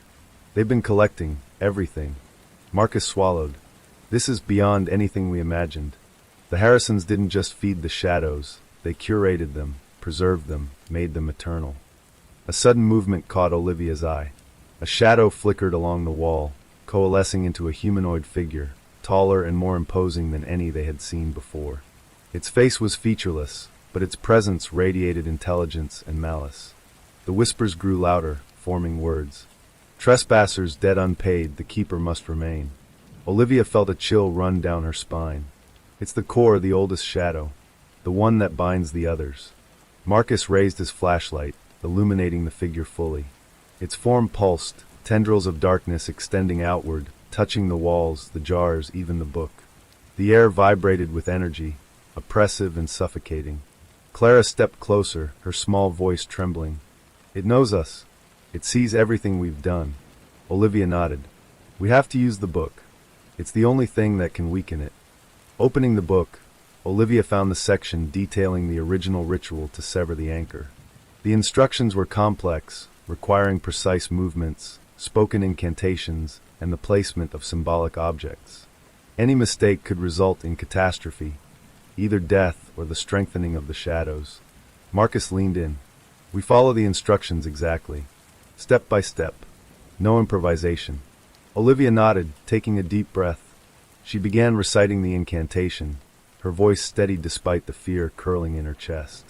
The symbols on the floor and walls began to glow, responding to her words. The shadow writhed violently, tendrils flailing as if resisting. Clara helped, identifying symbols and pointing out details Olivia might have missed. Here, move the jar to the left, like this, she cried. The shadow shrieked, a sound that was not human, echoing off the chamber walls and vibrating through the floor. Dust and debris swirled violently as the core tried to reassert itself, tendrils reaching toward them with unnatural speed. Olivia's voice rose, louder and more confident, the words from the book flowing naturally now. Marcus followed her instructions precisely, moving jars and symbols as directed. The air thickened, the shadows around the pit writhing and screaming. Suddenly, a tendril lashed out, striking Marcus in the shoulder. He stumbled, dropping one of the jars. Olivia reacted instantly, grabbing Clara and moving her out of harm's way. The shadow recoiled slightly, giving Olivia the chance to continue the incantation. Almost there, she muttered, voice straining. Hold steady, don't falter. The core pulsed violently, then surged upward like a tidal wave of darkness. The tendrils whipped toward the ceiling, slamming against the walls, shattering jars and scattering debris. Clara clung to Olivia, eyes wide as the shadows screamed. Olivia's voice cracked as she reached the final words of the incantation. The symbols on the floor blazed with intense light, and the shadows writhed, twisting, then exploded outward in a blinding flash. The force of the release knocked Olivia, Marcus, and Clara to the ground. When Olivia opened her eyes, the chamber was silent. The shadows were gone, the oppressive weight lifted. The jars were empty, the walls bare. Even the air felt lighter, almost breathable for the first time in decades. They helped each other to their feet, shaken but alive. Marcus looked around in disbelief. It's over. They're gone, Clara whispered, still clutching Olivia's hand. All of them? The shadows, they won't come back. Olivia knelt, brushing her hair from Clara's face. Not if we make sure. The anchors are broken, the ritual's ended. This place is empty for now, but we'll have to remain vigilant. Evil like this doesn't disappear entirely, it only waits. Marcus surveyed the chamber one last time. We've weakened them. We've freed those who were trapped. But you're right, we need to ensure no one else ever continues what the Harrisons started. Outside, snow began to fall again, soft and silent. The estate, massive and imposing, seemed less threatening now, like a relic of a past era. The darkness had been defeated, but Olivia knew that history had a way of repeating itself if left unchecked. They emerged from the estate, blinking in the pale winter light. Clara paused, looking back at the house. It feels empty, she said softly. Olivia smiled faintly. It is, and that's how it should be. Ravenswood has a chance to heal now. But we must remember, always remember, what happened here, so it never returns. As they walked back toward the town, the whispers of the shadows faded completely, replaced by the soft crunch of snow beneath their feet. For the first time in decades, Ravenswood felt free. But deep in the woods beyond the estate, a faint shimmer of darkness lingered, almost imperceptible, a reminder that even defeated shadows leave echoes, and even in victory, vigilance is eternal. The morning after the final confrontation at the Harrison estate, Ravenswood seemed almost normal. Snow blanketed the streets, streetlights glinted on the frozen sidewalks, and smoke curled lazily from chimneys. Yet beneath the surface, the town was fractured, like a cracked mirror reflecting both relief and lingering terror. Survivors and families alike struggled to reconcile the horrors of the past with the present calm. Detective Olivia Kane returned to the precinct early, accompanied by Clara. The girl no longer clung to her as tightly as before, but her eyes remained vigilant, scanning every shadow and corner. Marcus Vance arrived soon after, weary but determined, carrying stacks of records and notebooks. "We need to document everything," Marcus said as he laid out the files. "Every ritual, every victim, every shadow sighting, before memories fade or people forget." Olivia nodded. "And we need to go beyond the immediate evidence. Survivors' memories may hold details the book didn't record, locations, rituals, other participants. We can't afford to miss anything." Clara spoke quietly, almost to herself. "Some memories hurt. They shouldn't even exist, but they do." Olivia placed a reassuring hand on her shoulder. "I know, Clara, but remembering is the first step toward stopping it from happening again." The first group of survivors they interviewed were the children rescued from the secret basements around the town. Most were fragile, pale, and terrified, having endured years of isolation. Their recollections were fragmented, but each fragment painted a terrifying picture of life under the shadow's influence. A boy named Samuel described the shadow's tactics in chilling detail. They weren't just shadows," he whispered. "They spoke. They whispered our names. If we made a sound, if we tried to run, they would wrap around you, pull you down." Clara's face went pale. "That's how I survived," she whispered. "I hid very still, even when they were close. But some, they didn't make it. They couldn't hide." Olivia wrote furiously. Each survivor added names, dates, locations, and peculiar details. Rooms that moved, objects that vanished and reappeared, and symbols etched where no one had been able to see them. It was becoming clear that the shadow's reach had been far more extensive than initially suspected. Marcus leaned back in his chair. The Harrisons weren't the only ones involved. Some of these children mentioned people, adults, strangers, helping maintain the rituals, performing ceremonies. "There's a network we've barely begun to uncover." Olivia frowned. "A network outside of Ravenswood?" Marcus nodded. "Or at least people passing through. Outsiders who knew, who contributed or profited. If the shadows were fed consistently over decades, there had to be more than one caretaker." As the day wore on, Olivia and Marcus visited sites of past disappearances, mapping locations and gathering more evidence. Each place told a story: abandoned cabins, long-forgotten schools, shuttered homes. All had been anchors for the shadows at one point. Symbols etched in walls and floors bore patterns identical to those in the Harrison estate, suggesting careful replication of the ritual sites. Clara followed closely, guiding them to subtle clues invisible to most. "Look," she said softly, pointing to a series of scratches on a wooden post. They left messages, warnings, or instructions, something for people who came after them. Olivia examined the marks. The Harrisons and the shadows, they expected successors. They expected someone to follow, to maintain the darkness. And the network Marcus mentioned, it may have been their plan all along. That evening, they returned to the precinct with stacks of maps, photographs, and survivor testimonies. The sheer volume of data was overwhelming, but patterns began to emerge.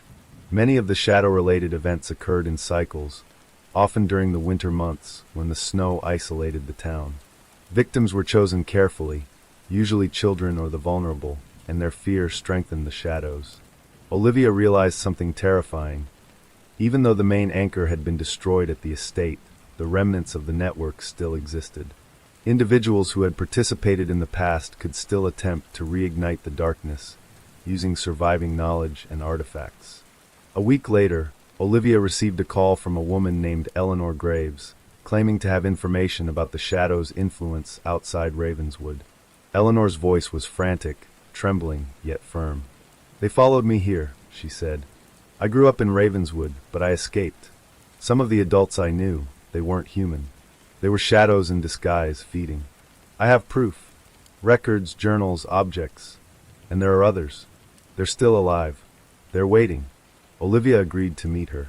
Eleanor led them to a cabin deep in the forest, one that had been overlooked in their initial survey. Inside, the cabin was packed with old journals, artifacts, and drawings. Some matched symbols in the book, others were new, detailing rituals performed in secret, outside of Ravenswood, and instructions for maintaining shadow influence over victims. Marcus sifted through the artifacts. This confirms it. The Harrisons weren't the only ones. This network, it's broader than we imagined. They trained others. They created successors. Eleanor added, voice trembling. And some of them are still alive, still practicing. They're waiting for the next opportunity to awaken the shadows. Olivia's jaw tightened. We stopped the core, yes, but if this network exists, if they regroup, all we've done could be undone. We need to find them and stop them permanently. Over the next several days, Olivia, Marcus, Clara, and Eleanor worked tirelessly. They cross-referenced the new artifacts with historical records and survivor accounts, slowly reconstructing the network's structure. The deeper they dug, the more horrifying the revelations. Some adults in town had unknowingly participated, influenced by fear or manipulation. Certain families had multiple generations tied to the rituals, unaware of the full extent. The network was global in concept. Letters and journals hinted at similar activities in towns miles away, even outside the country. Clara, despite her youth, began cataloging memories and symbols herself. Olivia watched the child's meticulous work with awe and concern. You're incredible, Clara, but it's a lot to bear. Clara looked up, eyes fierce. I remember because I have to. If we forget, they'll come back, and no one else will survive. The night they decided to confront the largest remaining anchor site, they returned to the old church on the outskirts of Ravenswood.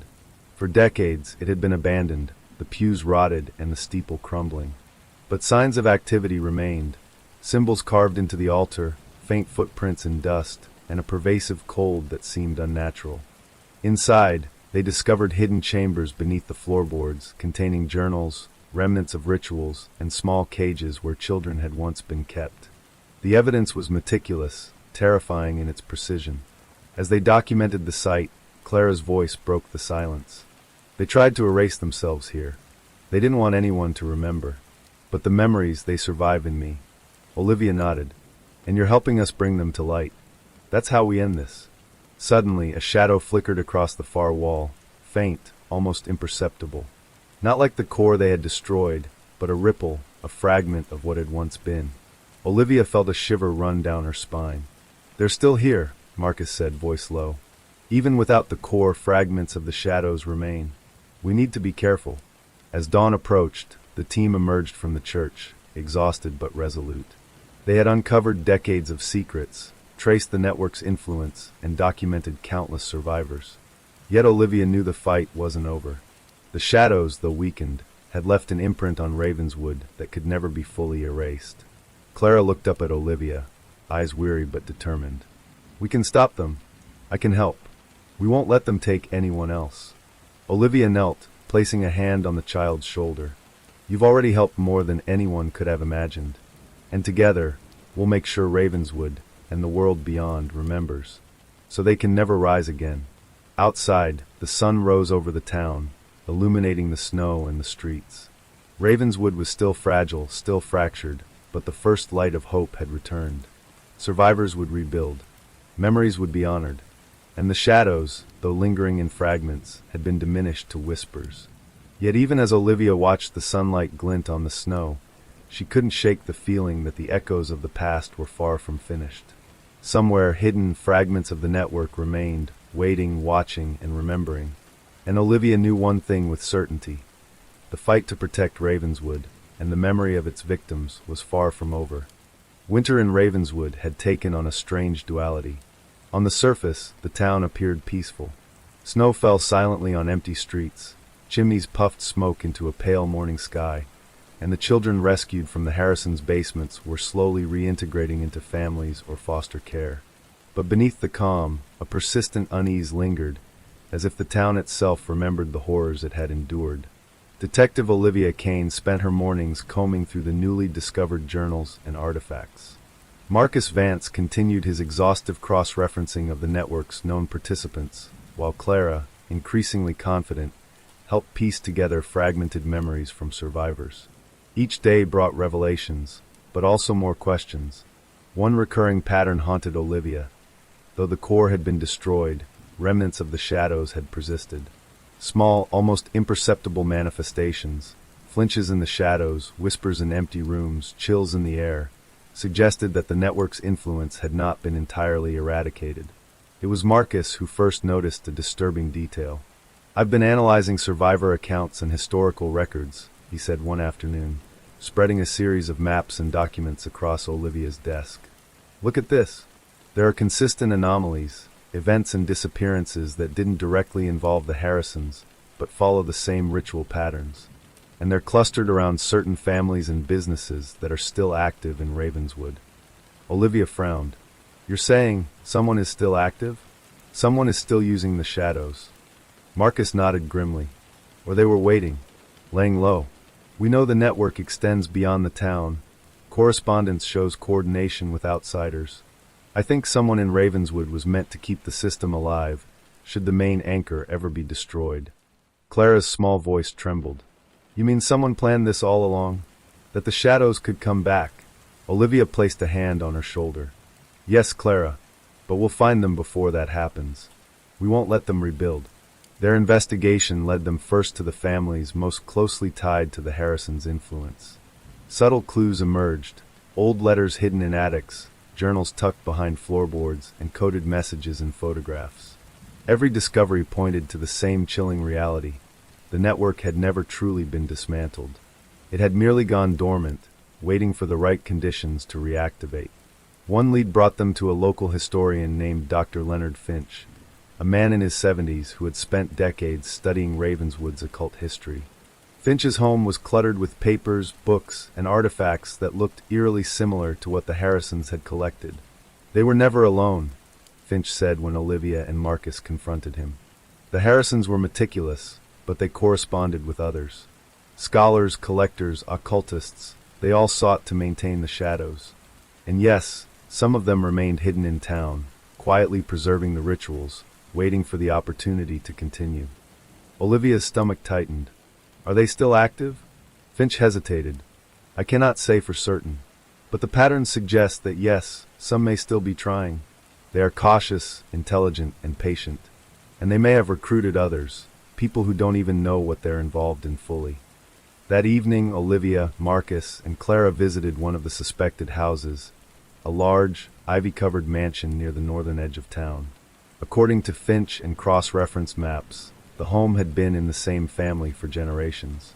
The current occupants, seemingly ordinary, had unknowingly carried forward small elements of the ritual practices, artifacts kept for family tradition, symbols drawn in hidden corners, faintly echoing the patterns in the book. Olivia shivered. "It's insidious," she murmured. "Even without intention, they've kept the shadows alive. They've been unknowingly feeding the remnants of the darkness." Marcus agreed. "And this is just one house. There are more. We have to identify every anchor, every potential host, before the network can regroup." Clara's eyes narrowed. "Then we find them. We expose them. And we make sure they can't hide anymore." The investigation grew increasingly complex. Each lead seemed to branch into multiple possibilities. People who appeared innocent on the surface, teachers, shopkeepers, local officials, had familial connections to the Harrisons or their collaborators. Even those who had no direct knowledge of the rituals had unwittingly preserved elements that could allow the shadows to re-emerge. Olivia realized the enormity of the task. "We're not just stopping one person," she said quietly. "We're dismantling an entire system. It's generations deep, and we have to find every fragment." Marcus rubbed his temples. "And time is running out. Every day the network survives, the shadows grow stronger, even in fragments. We can't afford mistakes." Meanwhile, Clara began experiencing memories she hadn't fully accessed before. Fragments of whispers, shadow movements, and ritual sites she had never consciously seen came to her in vivid, sometimes terrifying flashes. "I can see them," she said one night, drawing symbols in her notebook. Not the shadows, the people who kept them. I know where some of them are. I remember. Olivia watched, simultaneously in awe and concern. Clara, slow down.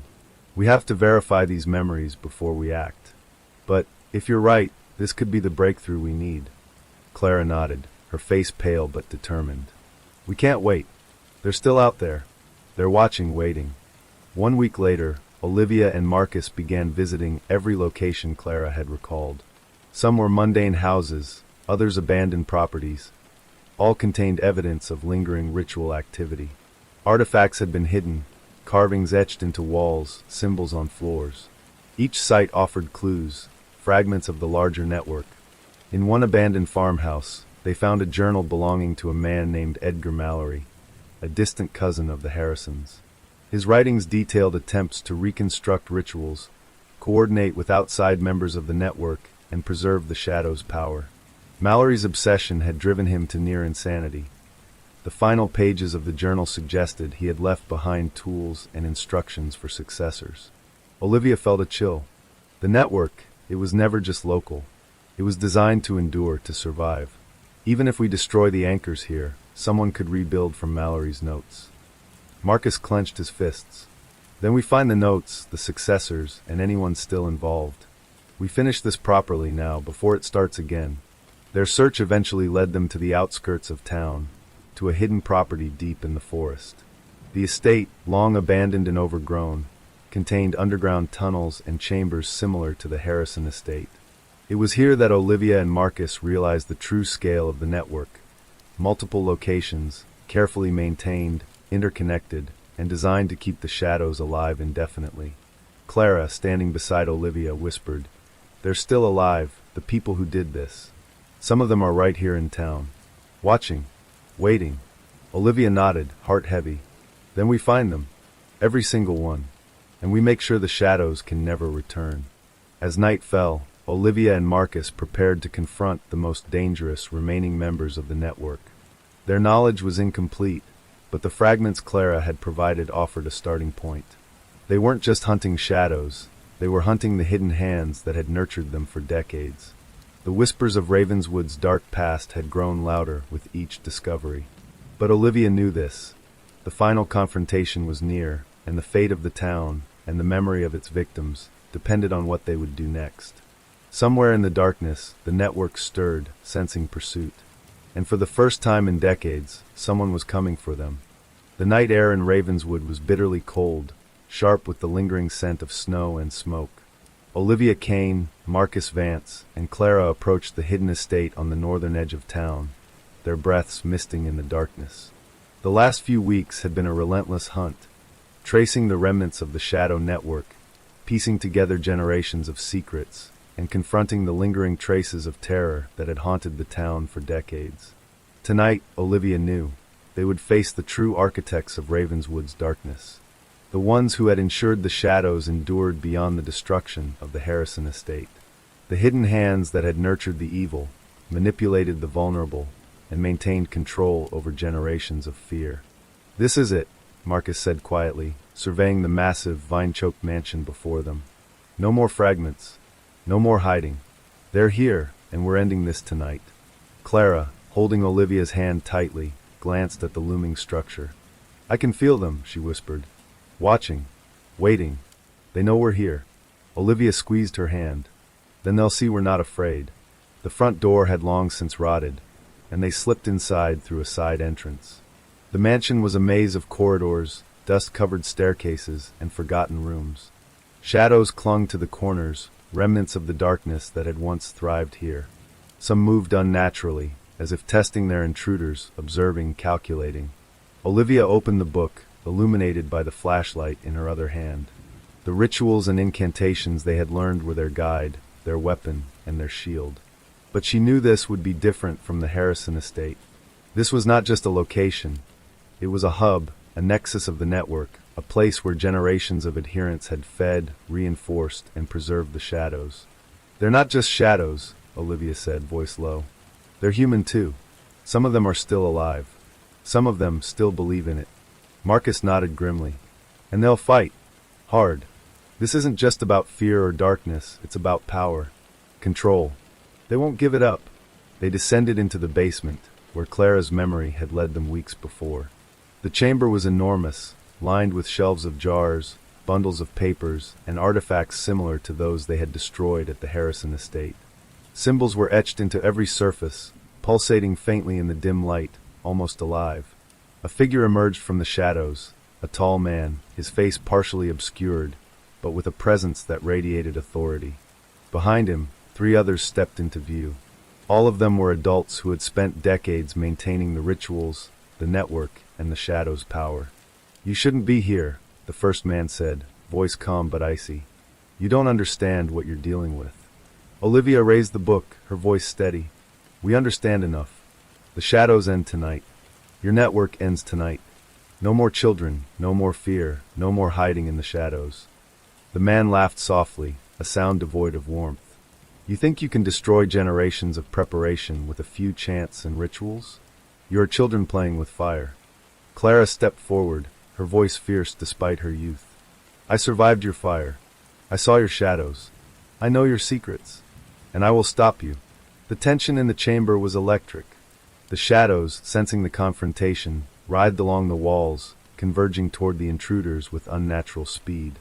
The network's members moved to protect them, waving objects and artifacts that amplified the darkness.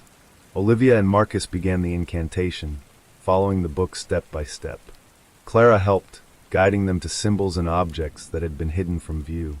The room trembled as the shadows reacted, tendrils of darkness lashing out, trying to protect the network's core. "You can't stop us," one of the network members shouted, raising a ceremonial dagger etched with ancient runes. He lunged toward the circle, attempting to disrupt the ritual.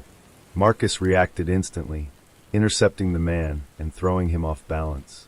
Olivia continued chanting, her voice rising above the screams and whispers. The symbols on the floor glowed brighter, responding to the words of power. Clara, eyes wide, pointed toward a cluster of artifacts. "Move them! Move them into the circle!" she cried. Together, they shifted the objects, creating the necessary energy alignment to weaken the shadows. The shadows screamed, a sound not quite human, echoing through the chamber, shaking dust from the ceiling. The network members staggered, their control faltering. Olivia seized the moment, reciting the final verses of the incantation. A blinding light erupted from the circle, cutting through the shadows.